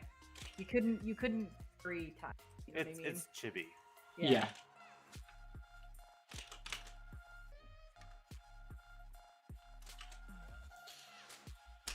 All right, I think that's pretty much what we got for that. Let's take a look. That looks pretty good. I have to wait for the stream to catch up. Dude, that's totally Tara. It's you. Your personal character. Your headphones are nice enough that it kind of like it takes the breathing away, so it only gets the voice. You know. I think it's just a very directional thing. I had the earlier I had it just facing the other way. Yeah. And he wasn't getting that. Yeah, it is much easier if you like face it right there.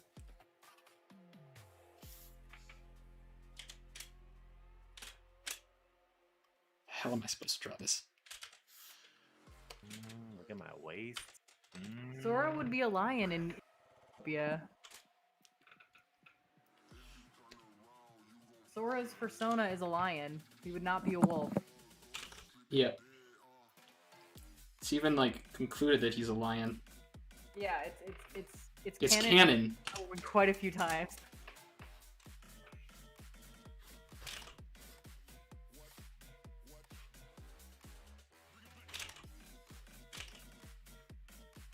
Yeah, I'd honestly love to go boarding or skiing in Whitefish. Because I feel like you get like that interior. You guys get like the interior nice powder, right? Oh yeah. Yeah. But I also get like that alpine tree stuff. If there's a powder day, like the next day, too. Because that's the problem with them. You have to catch it day up. Yeah. That's kind of how it's like here. Which is kind of why it's nice to live in like these areas when it happens.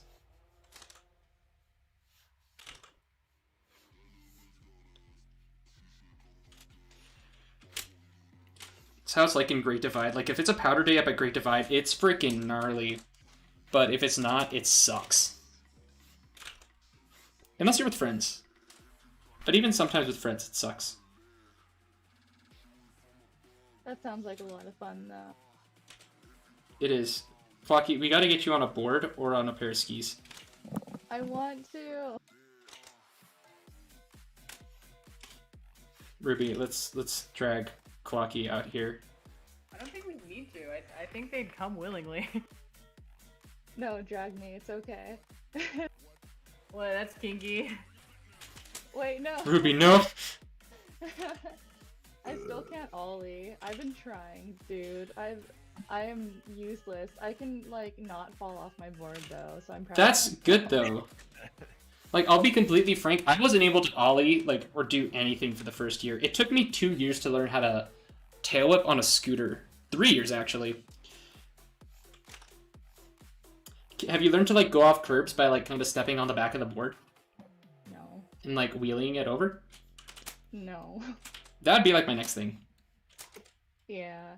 I think I'm just gonna like Skateboard. get like skateboarding tutorials so I could like actually learn how to Yeah, be a that's helpful. person. Fundamental. You're right, you were looking into skateboarding too, right, Andy? Or I was. longboarding? For a bit. Dropped Yeah. off? I get hurt too easily now. Yeah. Shins are soft. That's why you wear pads underneath pants so that you don't look like a tool.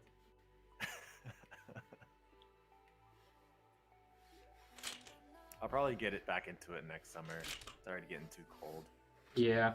You've got that skate park like right next to you guys. Dude. So it's got like 90-degree like ramps. That's it. Yeah, so the thing with those is how you look at those ramps is you look at them like, look, you start at the bottom, and then you start kind of like scooting around at the bottom, and then the more skilled you get, the higher up you go. Yeah. You don't start at the top. God, no. I did that for one day, and then I didn't go back. Godzilla, don't start your comments with furries aren't the scum of the earth. All I hear is furries are. Like, anything else you have after that, just me think that they are. you take that first part and just say, furries are a part of it, and people who refuse to believe, like, you don't need to start with the scum of the earth part. I mean, to be fair, the rest of it is a little bit on the nose too, still. Yeah, I mean, furries aren't the scum of the earth. Oh wait, somebody mentioned warrior cats. Oh, shit. Yeah, Watership Down is warrior cats, but Watership Down is fucked. it's warrior cats but rabbits. Yeah, but, like, it's more than just that. It's, like, disturbing. I mean, so is warrior cats. Yeah, but not, like... There's a child predator story in warrior cats. Nani the fuck? Yeah, there is. I'm good. I'll take my L on that. Good lord. Can we get F's in the chat, please, for Spotted Leaves Heart, the book? Where's Warrior Cat's book out there? Oof. What is wrong with the hunters? F. F. Thank you, F's. Alright. Look at that, handsome fellow.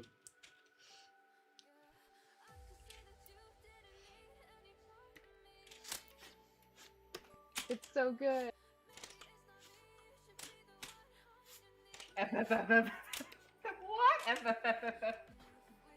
What? Here's a synopsis of the book for people who don't want to read it, and you shouldn't. It also explains why the book is is not great and dangerous for kids. There you go. Enjoy. Open a new tab and watch it later.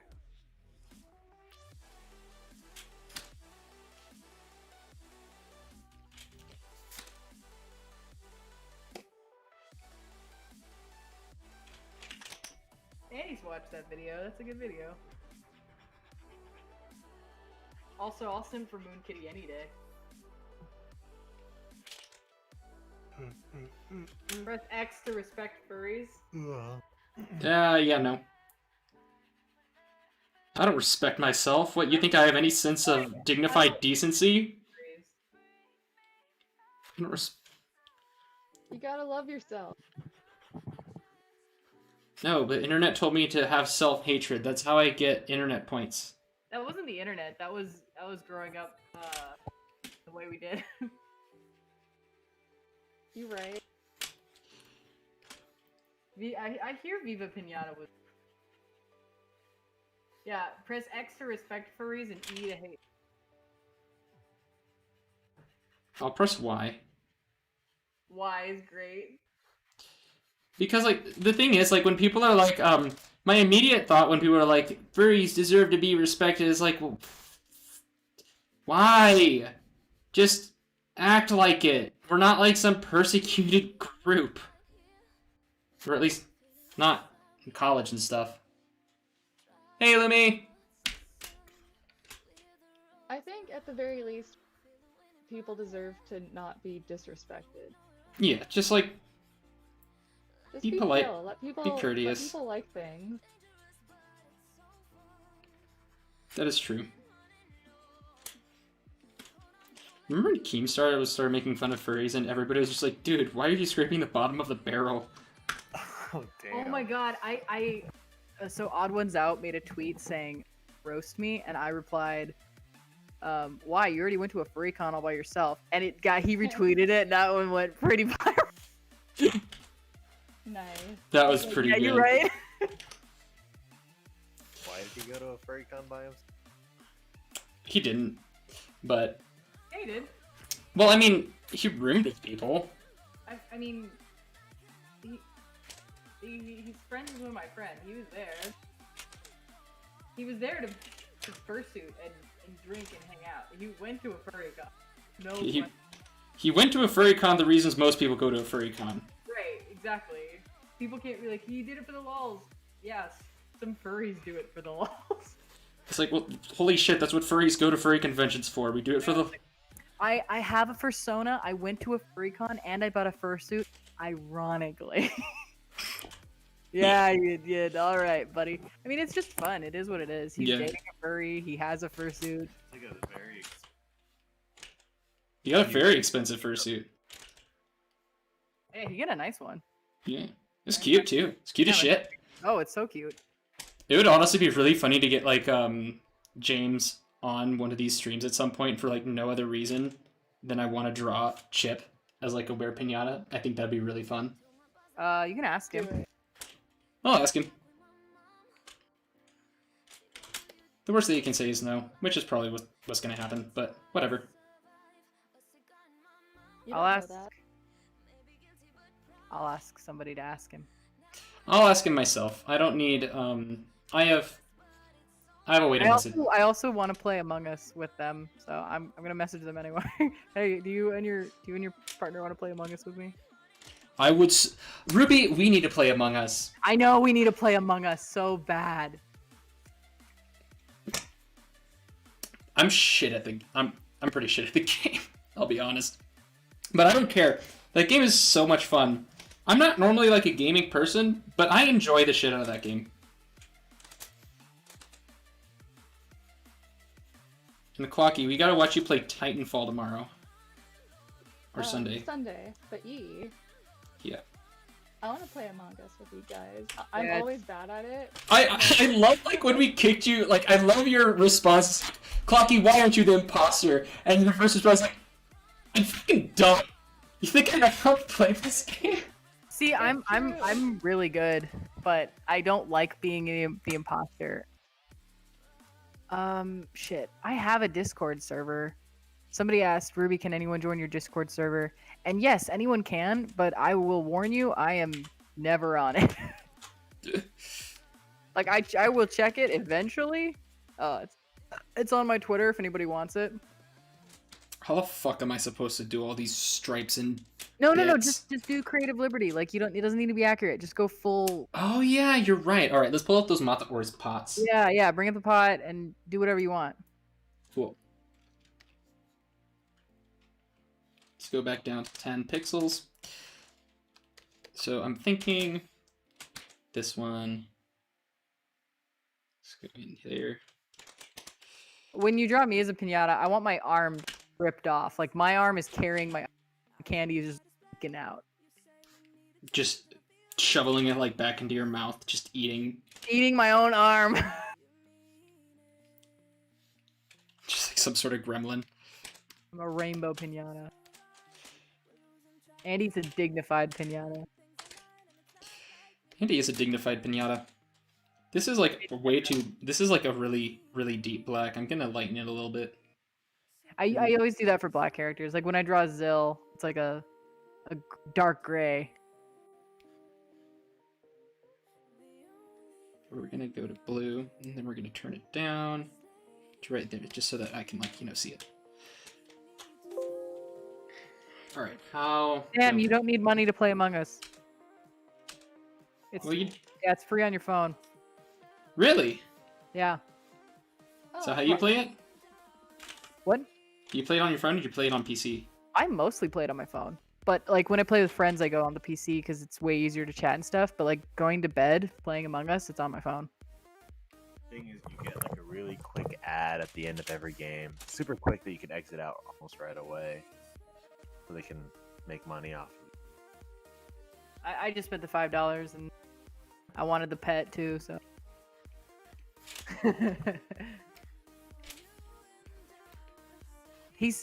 Zach is so on block. Look, it's 10 and he's stupid. I mean, he was resting before. Now he's like, leave it on.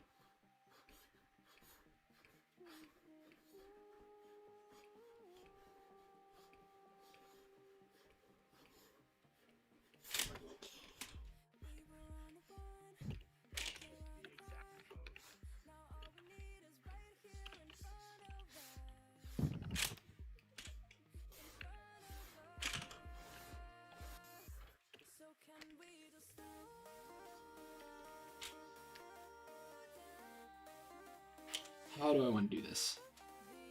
I'm like trying to look at these pots and like the patterns that they have on them. I'm trying to kind of. Okay.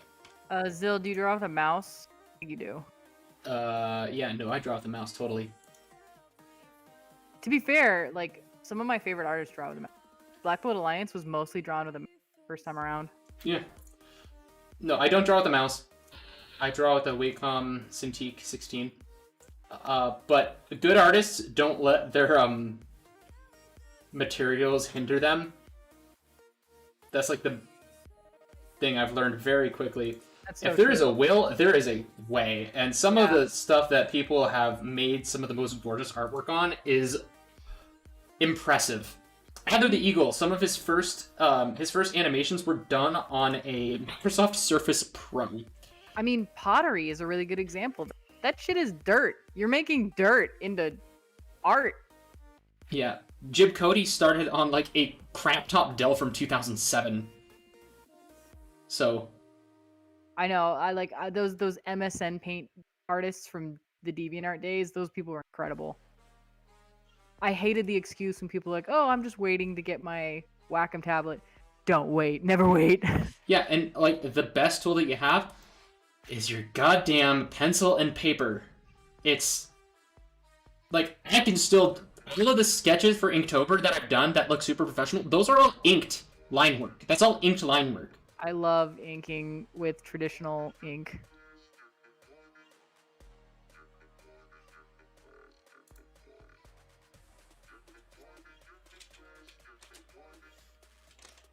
What are you looking at?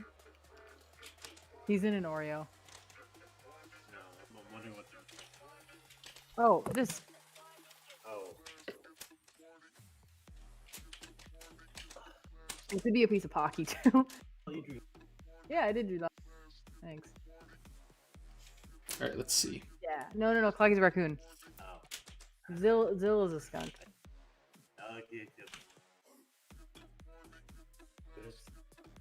Andy's so not a furry. It's so cute.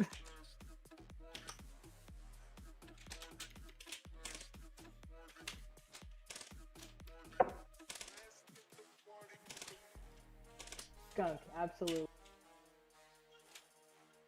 Lightning is. Yeah, skunks are dapper. That's why I chose a skunk. And then I chose a coyote for that meth energy. And Yeah, then dude, a I deer. totally have that coyote energy.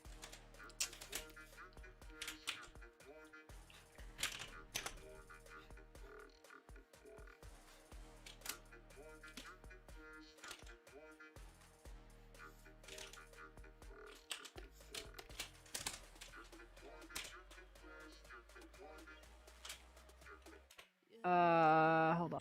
Yeah, see, I did show the.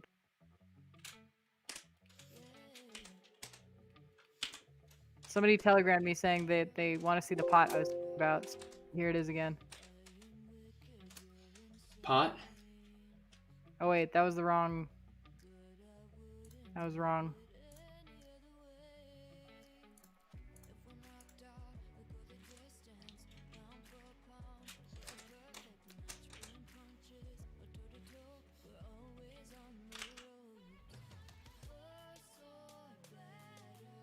Here it is. This will work.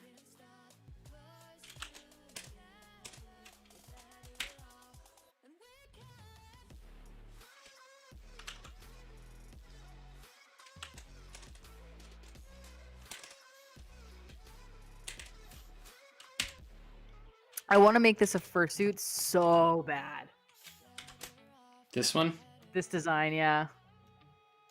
I don't even know if Andy will wear it. I think he'll wear it for me if I ask nicely sometimes, but that is about it. Nice. I would like that. I think that'd be really fun. He would have the same expression. Like, he'd have the expression of the cat you drew of him and just in the suit, and that's just kind of like... You know, like when you put a costume on the dog and the dog is just like not having any of it? That's kind of the vibe.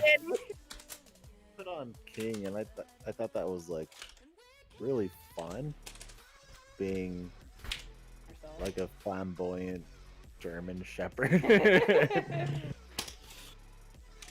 Oh, I can play the part. Own it. I don't know anybody who that wouldn't have fun. The only people I think that wouldn't have fun is like people, right? Like they would be hot or uncomfortable, and that's understandable. Hey Ruby, sorry if you've been asked. What was it like being on an Anthony Paladin video? It was fun. I've actually never watched the video because I'm super scared of seeing myself on camera. You did a good job. Paladina or something. I'm really bad. Anthony Padilla. Anthony Padilla. He was super nice. His staff was really respectful, and it was great. I'm also on Doodle Dudes. I'm way more proud of that episode. Like, I was on Doodle Dudes via the Game Grumps. Let me see, Doodle Dudes. I think I know what you're talking about. Yeah, I was on Doodle Dudes with the My Hero Academia episode, and then I was on the. Oh my god! Oh my god! I remember this. Hold Yeah, that's on. me. That's me on that. I'm Jess. Jess is my human name. Hold on. I need to like go to this. Okay, but I don't want to hear it. I'll get all self-conscious. Don't get self-conscious. You're perfect. I'm told that I did a good job, and that's all that matters. I'm told that I was funny, and that's all that matters. You are funny. I'll have to watch it later. I'm bookmarking this so that I can like. I was really nervous. I was nervous for both. Less nervous on the Anthony video because I don't know. I'm pretty confident talking about furry stuff. I was really hoping he'd ask me outright about the sex stuff, but he didn't. He tried to like lure me into it. I was like, no, dude, you have to ask me. I'm not gonna like willingly give you that. You have to either straight up ask me or we're not talking about it. This would be... God, this looks like so much fun. The Doodle Dudes thing. Oh, it was so much fun. I was gonna go on again for a Spyro episode, but then Doodle Dudes ended. I told him we should do a Warrior Cats episode. They said that not enough people get it, so we didn't. Yeah, that's kind of true, though. I don't Sadly. think people have to get it. I think it'd be more. I think it'd be fun. Like imagine them drawing the Warrior Cats names, but they completely ignore the cats and just it was like Firefoot, and they just draw like a foot on fire. You know what we need to do? I see. The thing is, like, okay, so I might have just come up with a 200 IQ thing. Okay. We can do that with furries because the sheer amount of artists that are in this fandom allow us to do something like that. Yeah, we'll call them Pencil Pals. But no, I might actually be able to do something like that on this channel. Yeah, like we could make the Pencil Pals. We could just do. No, I don't like roast your persona videos because as much as people like it's lighthearted, people's feelings are also getting hurt. I've done those. I know, but like I've seen that too. Where like roast my. It's one thing to be like roast my persona. I don't know. Yeah. I don't know. So there's a difference between somebody submitting their persona to be roasted and you just roasting them. I've seen that too, where people just like let's roast some personas and then just Google and it's like, whoa. Yeah, no, that's not cool. Don't do that. Harsh. I know consenting to it is different. Yeah, so if you consent to having your Sona roast, that's different than just looking it up and going, oh, this is ugly. Yeah, dude, we could do Minecraft Mondays and Pencil Pal Saturdays or something. Well, I'd want to like edit it, like Yeah, those would have to be videos. Yeah, so it's something that I could actually do. Like that might be something I'll have to look up into like doing in future for my channel because something like that would be super cool. What? I want to do it with you. Let me in. We can both host. Let me in. I would be down. I would be down. I'll look into it for like future videos and stuff because that might be something fun. I've like made a I might have to show you guys this later, but I made like a compilation of one of these streams. So we'll kind of see.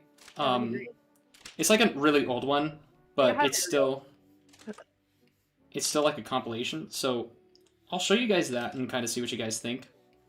And then we'll see if like I might be able to like hand stuff like this off to an editor for people to watch later. Yeah. But that would require me paying somebody else, and I don't like doing that. Not because like I don't like paying people, but I like my own style of editing more than anything else in the world. Yeah. It might be fun to have like variety too. Yeah, and that's kind of what I want to do because let's be completely honest. A drawing YouTube channel for furries is basically that's the ticket. That's the one that's gonna make it in terms of like the YouTube algorithm and stuff because this is a fandom based around art. And something I would want to do if we did that is I would want to have like kind of like how you have your face rig character in the corner job. I want to do that but like with little drawing characters. So like something similar to the furry interview thing that somebody was doing, and then Doodle Dudes like at the same time. And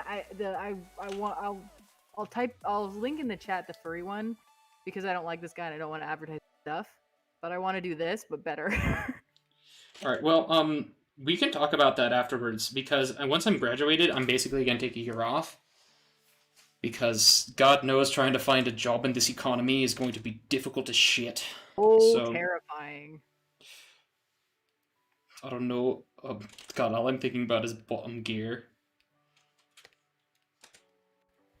Not bottom gear. Bottom gear is comedy gold, and you know it, Clocky. It is. It's a wild ride.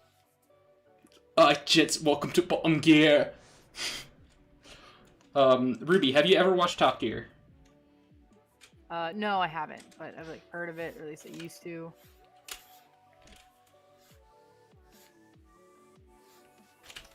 Bottom gear is basically like a Top Gear YouTube poop. Pretty much. Except it's kind of better because it's like people tweeting responses. Yeah. And it's kind of impressive. what people have come up with?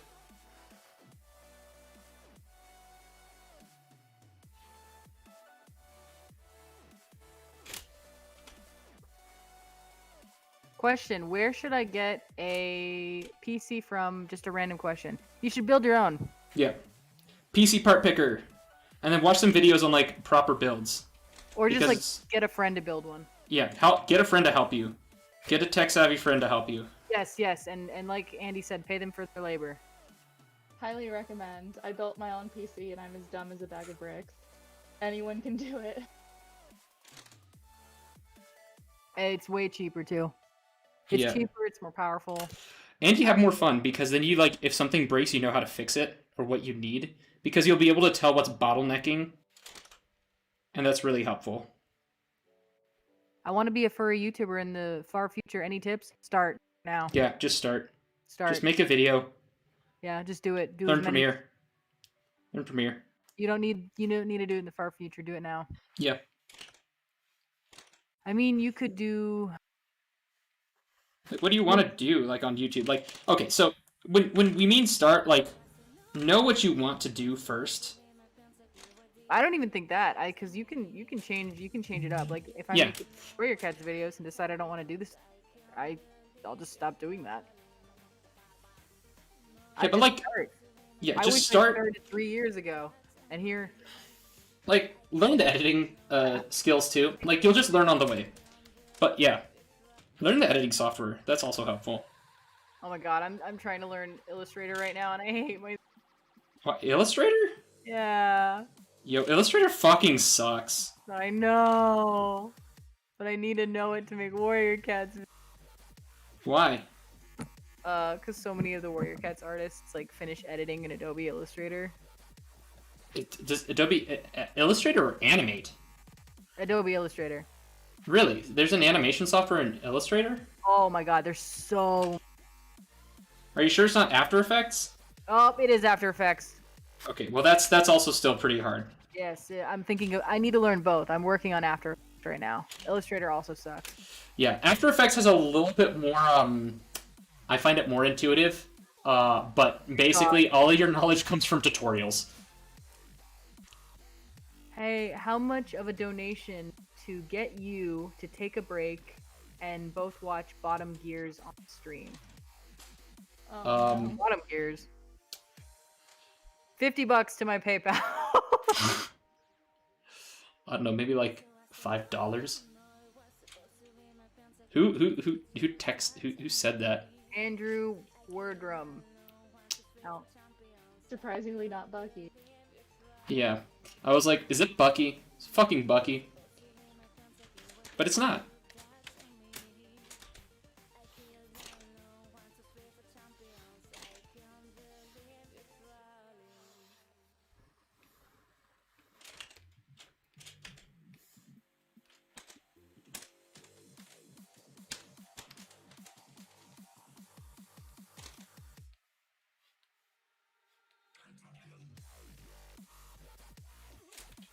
I don't know what this music is.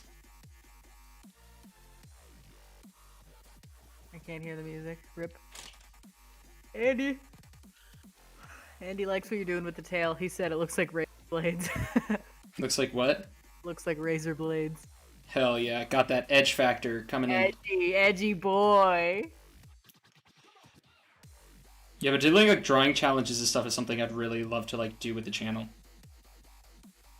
I need to get my roasting for Sona's video done first though. Yeah, man. Hit me in the DMs with this. We'll make it happen. I have an editor.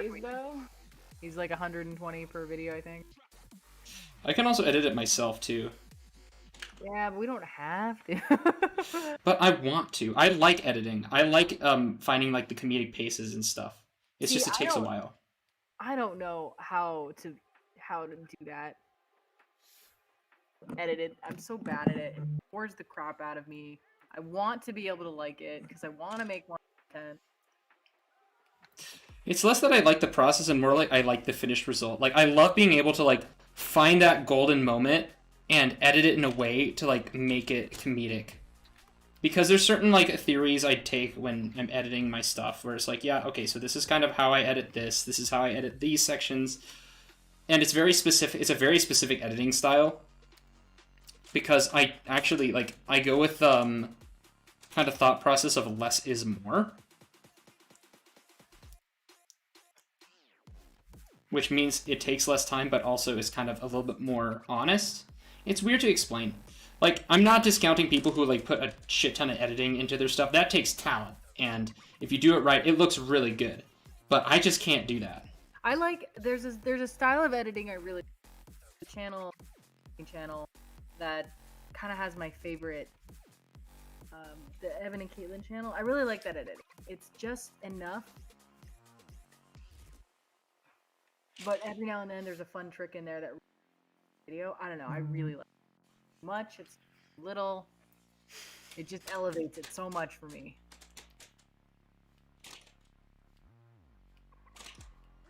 So, he said he finished the lobster. Pick another species. Frog.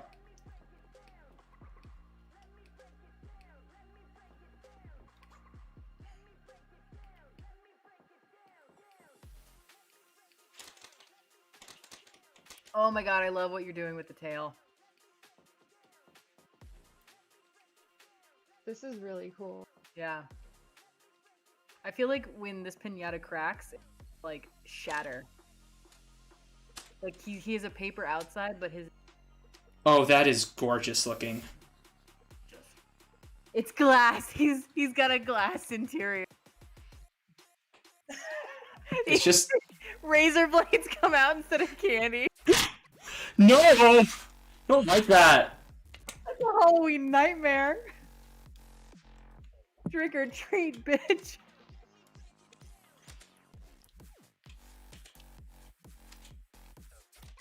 Question, is Chip dreaming about warrior cats or salad? I don't know.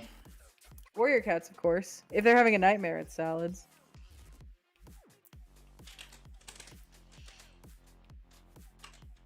Okay. This is looking really good.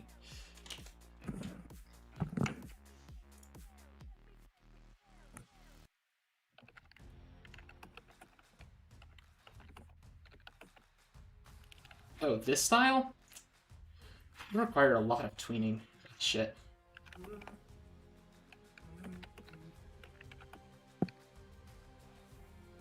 I can make stills, though.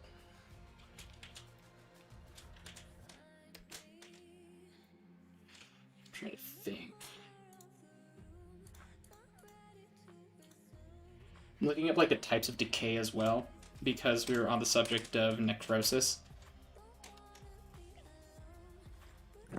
Types of decay? Yeah, cellular decay. Remember you were talking about, like, the zombie stuff? Yeah. And I'm taking a bioscience. That's one thing I love about being an engineering student, is I'm able to, like, call people out on their stupid-ass bullshit. Because I actually... We know who you are, and you will join us. Who? Somebody asked me to say that. Oh.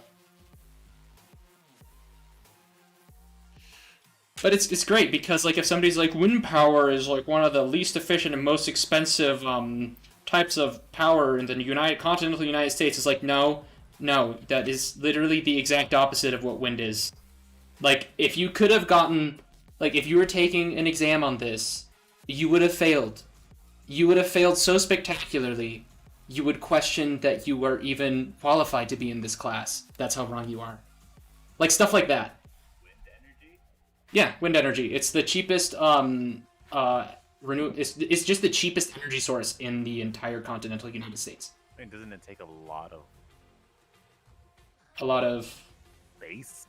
Yeah, there's actually No. an argument against wind energy for this reason. Also, it's really bad for like right now, windmills are the #1 killer of eagles. Also not necessarily true. I So don't know, because I didn't believe this one and I looked into it. I was like, shit. So in terms of, okay, so My college specializes in composites in the wind industry, so I actually have a couple of professors who have done surveys and actually studied this, and I also happen to know a bit from them because I also specialize in composites. Wind energy takes up the least amount of land space as any energy source in the continental United States because you have the wind turbine itself that takes up this large area above the surface of the ground, but because the actual space of the wind turbine base is actually super small. So you have these large structures where you can still have like sheep and stuff graze beneath them just fine.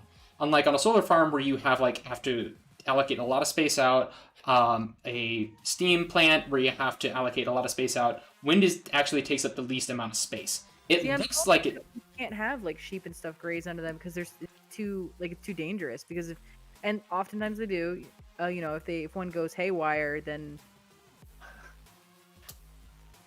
So they Yeah. sheep and cows and stuff do graze underneath wind turbines. I know this because there are plenty of government incentives to actually push for farmers to install wind turbines on their property, and there are incentives for those farmers.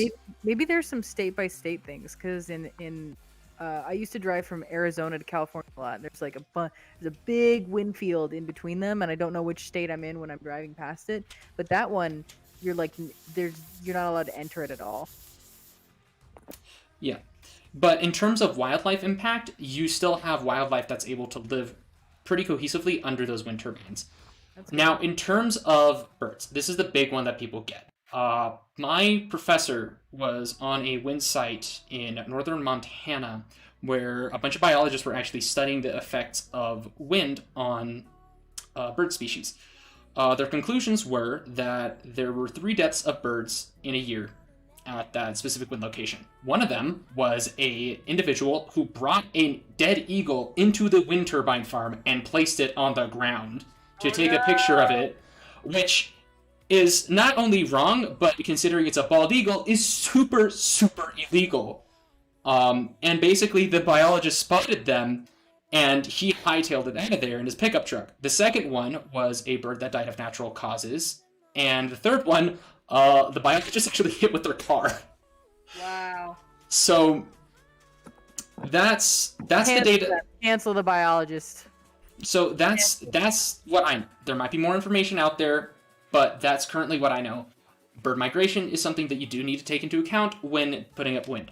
There are a lot of extraneous variables when doing wind energy. This is known, and we try to account for it as much as possible. Given that, in terms of like wildlife impact, it's actually the least impactful on wildlife of all of the energy sources we have in the continental United States.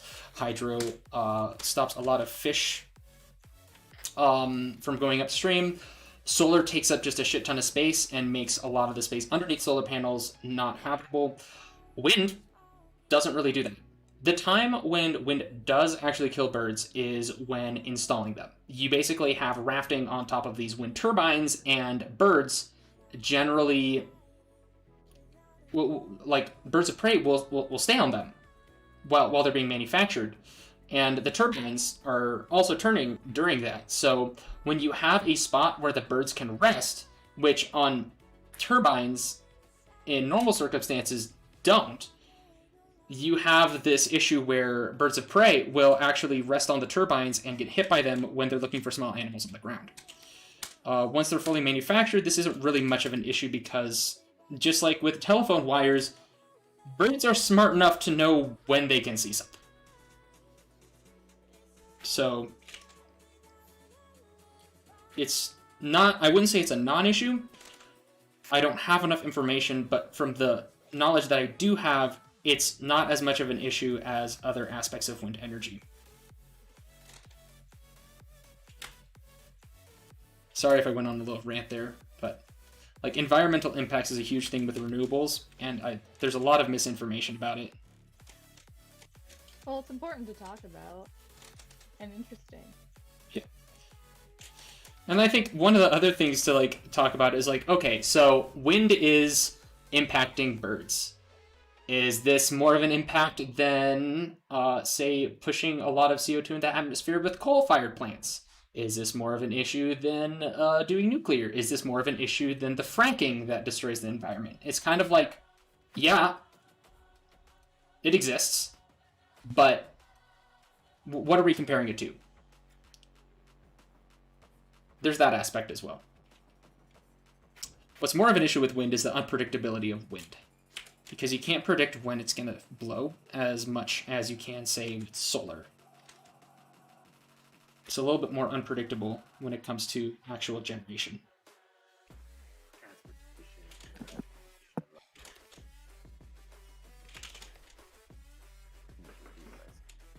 I don't know, I think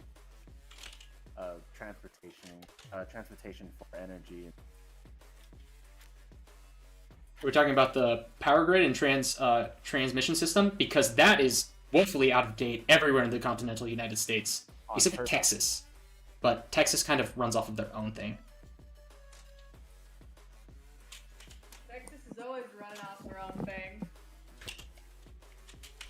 They actually have the most amount of renewables than any other state in the continental United States as well.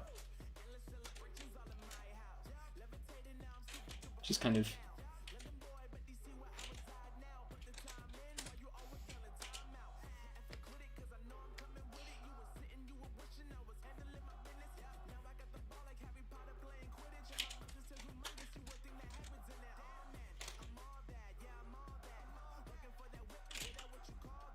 My favorite is people who argue for nuclear energy without any knowledge of like how hard it is to get ocean regulations for those, and like the process that you have to go through to basically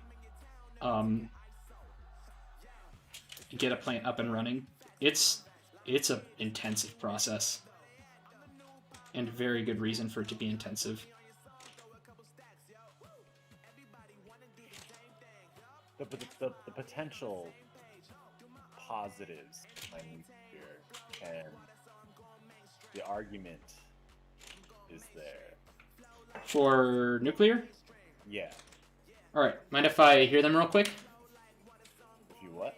Do you, like, I just kind of want to get a reference of, like, what those positives are, because I'm genuinely interested. Well, like, with, like, what I know about thorium reactors. Mm-hmm. They're much cleaner than the ones that we have been spending a ton of time in building. Alright. So it's not something that the continental United States has ever tried to do, but it exists in parts of Europe, particularly France, that receives most of its energy from nuclear and produces some of the fewest CO2 emissions in all of the developed world. Let's actually take a look at a CO2 map. CO2 map.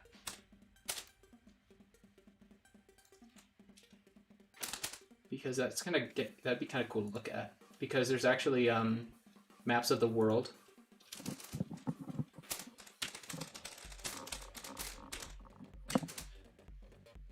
All right, let's take a look.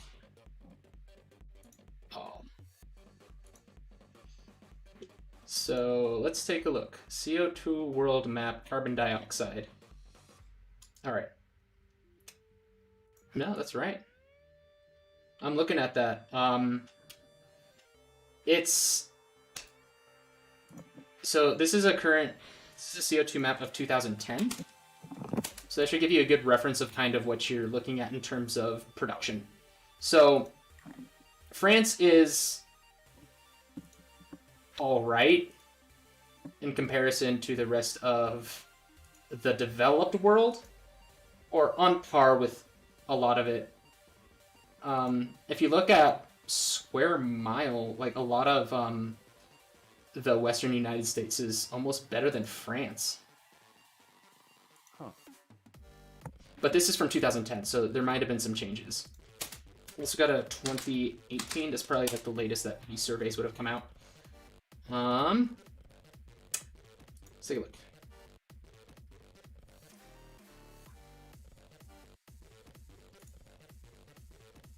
So the US is pretty shit. China's really good, which is no surprise there. And a lot of this is because a lot of these countries are investing in renewables. Yeah, so... Yeah, France is about on the same level as Great Britain and Italy and Poland. Spain is producing a little bit less. And then, actually, if you want to look at the best CO2 kind of emissions for a developed country, you're going to want to look at probably the Nordic countries. They're doing the best job with the amount of infrastructure they have there. Saudi, it's, yeah, they're about on par with... No, they're not. Okay, Saudi Arabia is doing pretty shit. The United Arab Emirates are also kind of crap. The two biggest contenders are actually... Well, yeah, China's producing twice as much CO2 as the United States, with the United States coming in at a staggering second, so we're pretty shit at it too. So, yeah, that's where we're at. France is good, but it's about on par with other European countries, except Germany. Germany's producing a lot. Is this per capita or per mileage? I can... Oh, shoot, I don't know. This is... I think it's just total that each country is producing.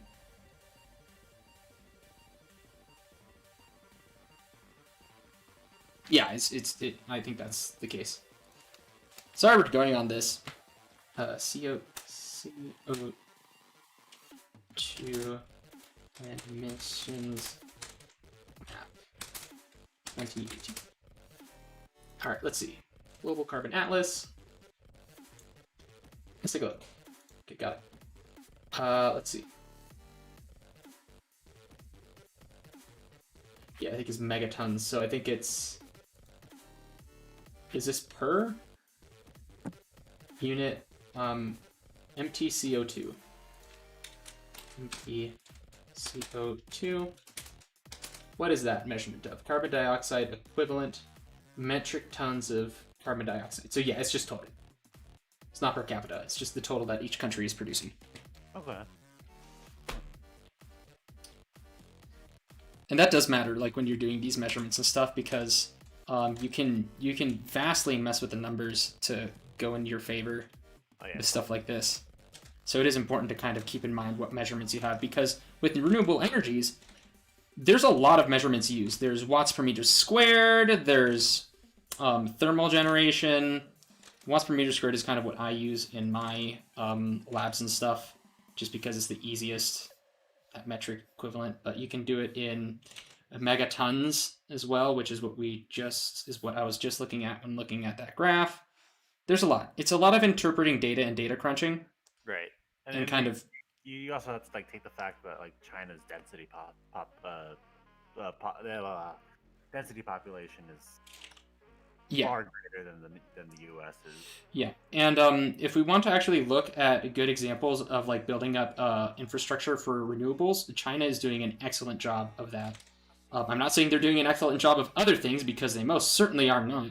But in terms of renewables, they're doing it. And it's not because it's the morally right thing to do. I don't think any company really does that in its entirety. It's because it's cheaper and it's easier to produce and it's more economic. Right. The coal industry is dying. You invest in the infrastructure, eventually it does turn a profit, or at least it reduces cost. Yeah. And the thing is, with the nuclear industry in the United States, as much as thermal energy will come from the thermal efficiency of nuclear power plants in the United States is just as much as the coal plants in the United States. And the reason is because we run off of the same steam plants that we have in the continental United States. Steam plants are the things that actually generate the electricity we have. Now, a lot of people don't know that. Steam plants are kind of like the silent workers of energies in any fossil fuel industry, because you have this, if it's borium, plutonium, thorium, is being heated up, and that's used to heat up water. The same thing is with coal. It's used to heat up water, and that water is passed through turbines, and those turbines create the energy. You heat it up, you pressurize it, and then you do that process over again with a fuel source. The bigger the plant, the more efficiency you get. Thermal efficiency in that sense. Thermal efficiency is different than regular, what we think regularly of efficiency. I don't have time to go into that. But basically, all of the US plants are superheated vapor. So our thermal efficiencies range anywhere from, I don't know, like 37% thermal efficiency to like 40%. It's not very high. We don't have very high thermal efficiencies. And some of them are pretty abysmal.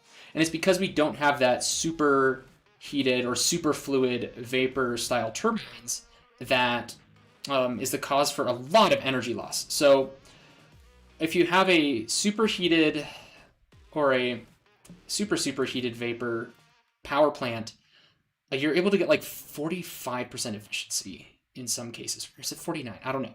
You're able to get like 5 to 10% more efficiency. And when you have a plant that's producing gigawatts of energy, that is a huge amount of energy loss just in your steam plant system.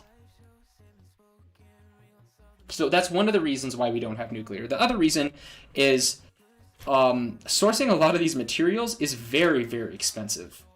Finding the precious metals to power your power plants is not cheap in the slightest.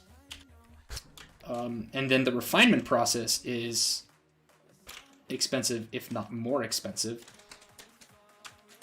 So there's a lot of factors of why we don't use nuclear energy. The main factor that I personally would say right now is the fact that we don't have any way to store toxic waste. And that's like the main one that people push is we have the storage facilities, but we just don't have. We haven't done it yet, which is kind of stupid, but we just haven't. All right, what am I missing on this? Like ways to resource that stuff. Nothing official. Yeah. Caterpillars that can eat it, and plants that can. Right now, it'll just be like recycling. It's just sitting somewhere. Yeah, again, that's like we just don't have them.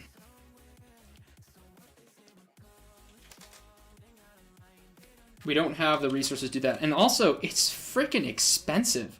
We just don't have the infrastructure for some of those processes. For reference, nuclear in the United States is the most costly energy that we can currently produce.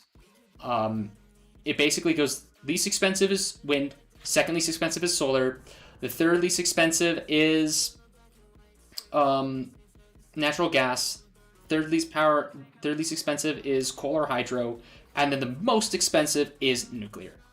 And that's like a lot of environmentalists who are pushing renewable energies say yes. Nuclear is a good intermediate before we can get like full autonomy on renewable energy sources. But how expensive it is to actually get there is kind of impressive, because whether we like it or not, the United States has some of the most stringent safety regulations of any country in the world. We do like it. And frankly, it saves a lot of people's lives, especially since we don't have healthcare, so we kind of have to have that anyways. That's another topic. But basically, I mean, am I wrong? No. You're not wrong at all. So because of that, our nuclear regulations are insane. So getting a permit to build a nuclear site, along with the amount of expense to actually build the steam power plant, along with the reactor, it's a lot. Given that, you can use that exact same space to put in a wind farm, and you can see kind of why you would choose an alternative. Because it's cheaper, there's more infrastructure for developing those systems. GE has now completely pulled out of the coal industry, so that's General Electric. The General Electric has pulled out of the coal industry as of a couple of weeks ago. So take that for what it's worth. We're moving towards renewables, and no matter what no matter what the coal industry wants, they can cry a river of tears. Renewables are going to take over their jobs. And there's nothing they can do about it. And I can't wait to taste those goddamn tears. I think I said something very similar. I said something very similar a couple days. Kind of living in Montana is kind of harsh because so many people do work in the coal industry here. Oh yeah. But we've known it's kind of been going for a very long time. Like right now we do pretty much solely coal exports because Montana itself is pretty much running off of natural gas and solar and wind. We just have the infrastructure for it. Given that our current renewables infrastructure can't power us entirely, and this is due to a lot of the renewables not being predictable. For example, you have the duck curve with solar power. Wind is just a fluid dynamics nightmare, and it's just hard to get proper data. It's much more unpredictable than traditional fossil fuels, and that's I guess from the perspective that from the information that you're putting down, that nuclear would be a good Gateway drug? it'd be a good stand-in for the time being. It would have a time in order to replace coal and natural gases until the infrastructure behind renewable energy. Yeah, and realistic. Yeah, but the thing is, we might already be past that event horizon already. And that's kind of one of the things. Like when I was looking at the debates, and like I see one party is just like, yeah, coal and stuff, and it's just the other party's like renewables. You can look at the economics and tell which one's going to create jobs. Just like straight up, it's like a quick Google search, and it's immediate. Like you know which one is going to create more jobs. Also, wind, like turbine manufacturing is just a composites marvel of engineering. It's fantastic. I could gush over composites manufacturing for hours.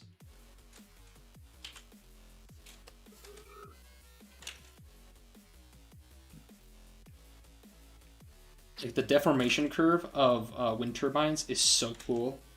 Because if they take too much load, they will actually deform to take less load. Because you can do that with composites, where you can have unequal stress and strain to create a moment. I don't know what we're talking about right now. Yeah, that's okay.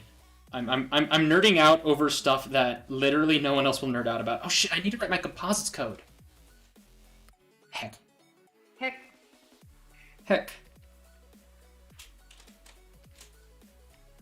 Alright, I think we're about done with this. I've been like going off on composites for like hours. For not hours. Incredible. Look at Andy. Glass, He... full of razor blades and black liquor. I hate black licorice. Do you like razor blades? Like this. And he's like, a little bit. You take it or leave it.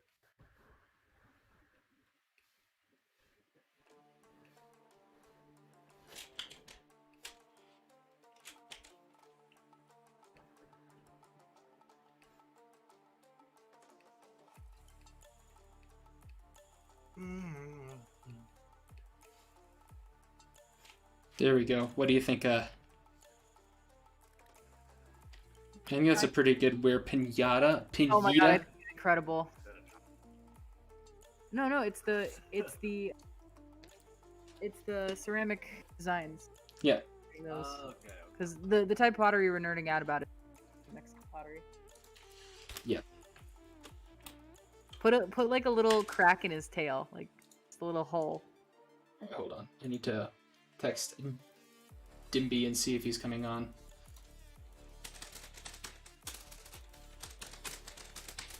You work tomorrow, Andy? We're gonna head out after this then. This is the first drawing of Andy's character that's not by me. Heck. Heck. Secret. Secret. Gotta drop my debut, dude. And he's about to hit the scene, dog. Come in. Alright. He can breakdance. I'm trying to get him to breakdance, and dude, Can he actually breakdance? he walked away. He can actually break. He can actually breakdance. He used to be in a group when he lived in LA. Oh, shit. I wish I could breakdance better than I can currently. Yeah, he's worried that that like he's hasn't done it in so long. Yeah, well, I mean, okay, so the first rule of breakdancing is never breakdance cold. You have to warm up or you're gonna pull something really badly. Oh yeah, he's been working out a lot though. Yeah, I can't say the same thing about me. Zil said the first rule of breakdancing is never breakdance cold. You gotta warm up. You gotta stretch. And he said meh. Learn how to fall. First thing to learn is Learn how to fall is the breakdance. Says Andy. Mm-hmm. That's the first rule of snowboarding too. Yeah, it's the first rule of any kind of extreme sport. I just have a really stiff back and really stiff hips, so trying to do any of like the floor work, just my body's like, haha, no. And you need really loose hips and a really loose like legs to be able to throw a lot of those more mobile floor moves. You just need to be strong and mobile. And I'm neither of those. Which sucks, because I'd love to learn how to like throw a proper windmill, but I can't. Because I just don't have the mobility. Not yet, at least. So you guys are about to hit the hay? Yeah. Alright, well, I think... It has been fun.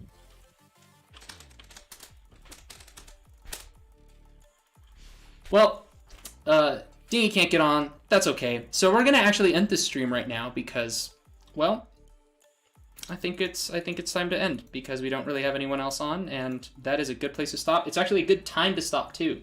So I'm going to say good night to all of you guys. Thank you for dropping in, and thank you to my wonderful guests for coming in on stream.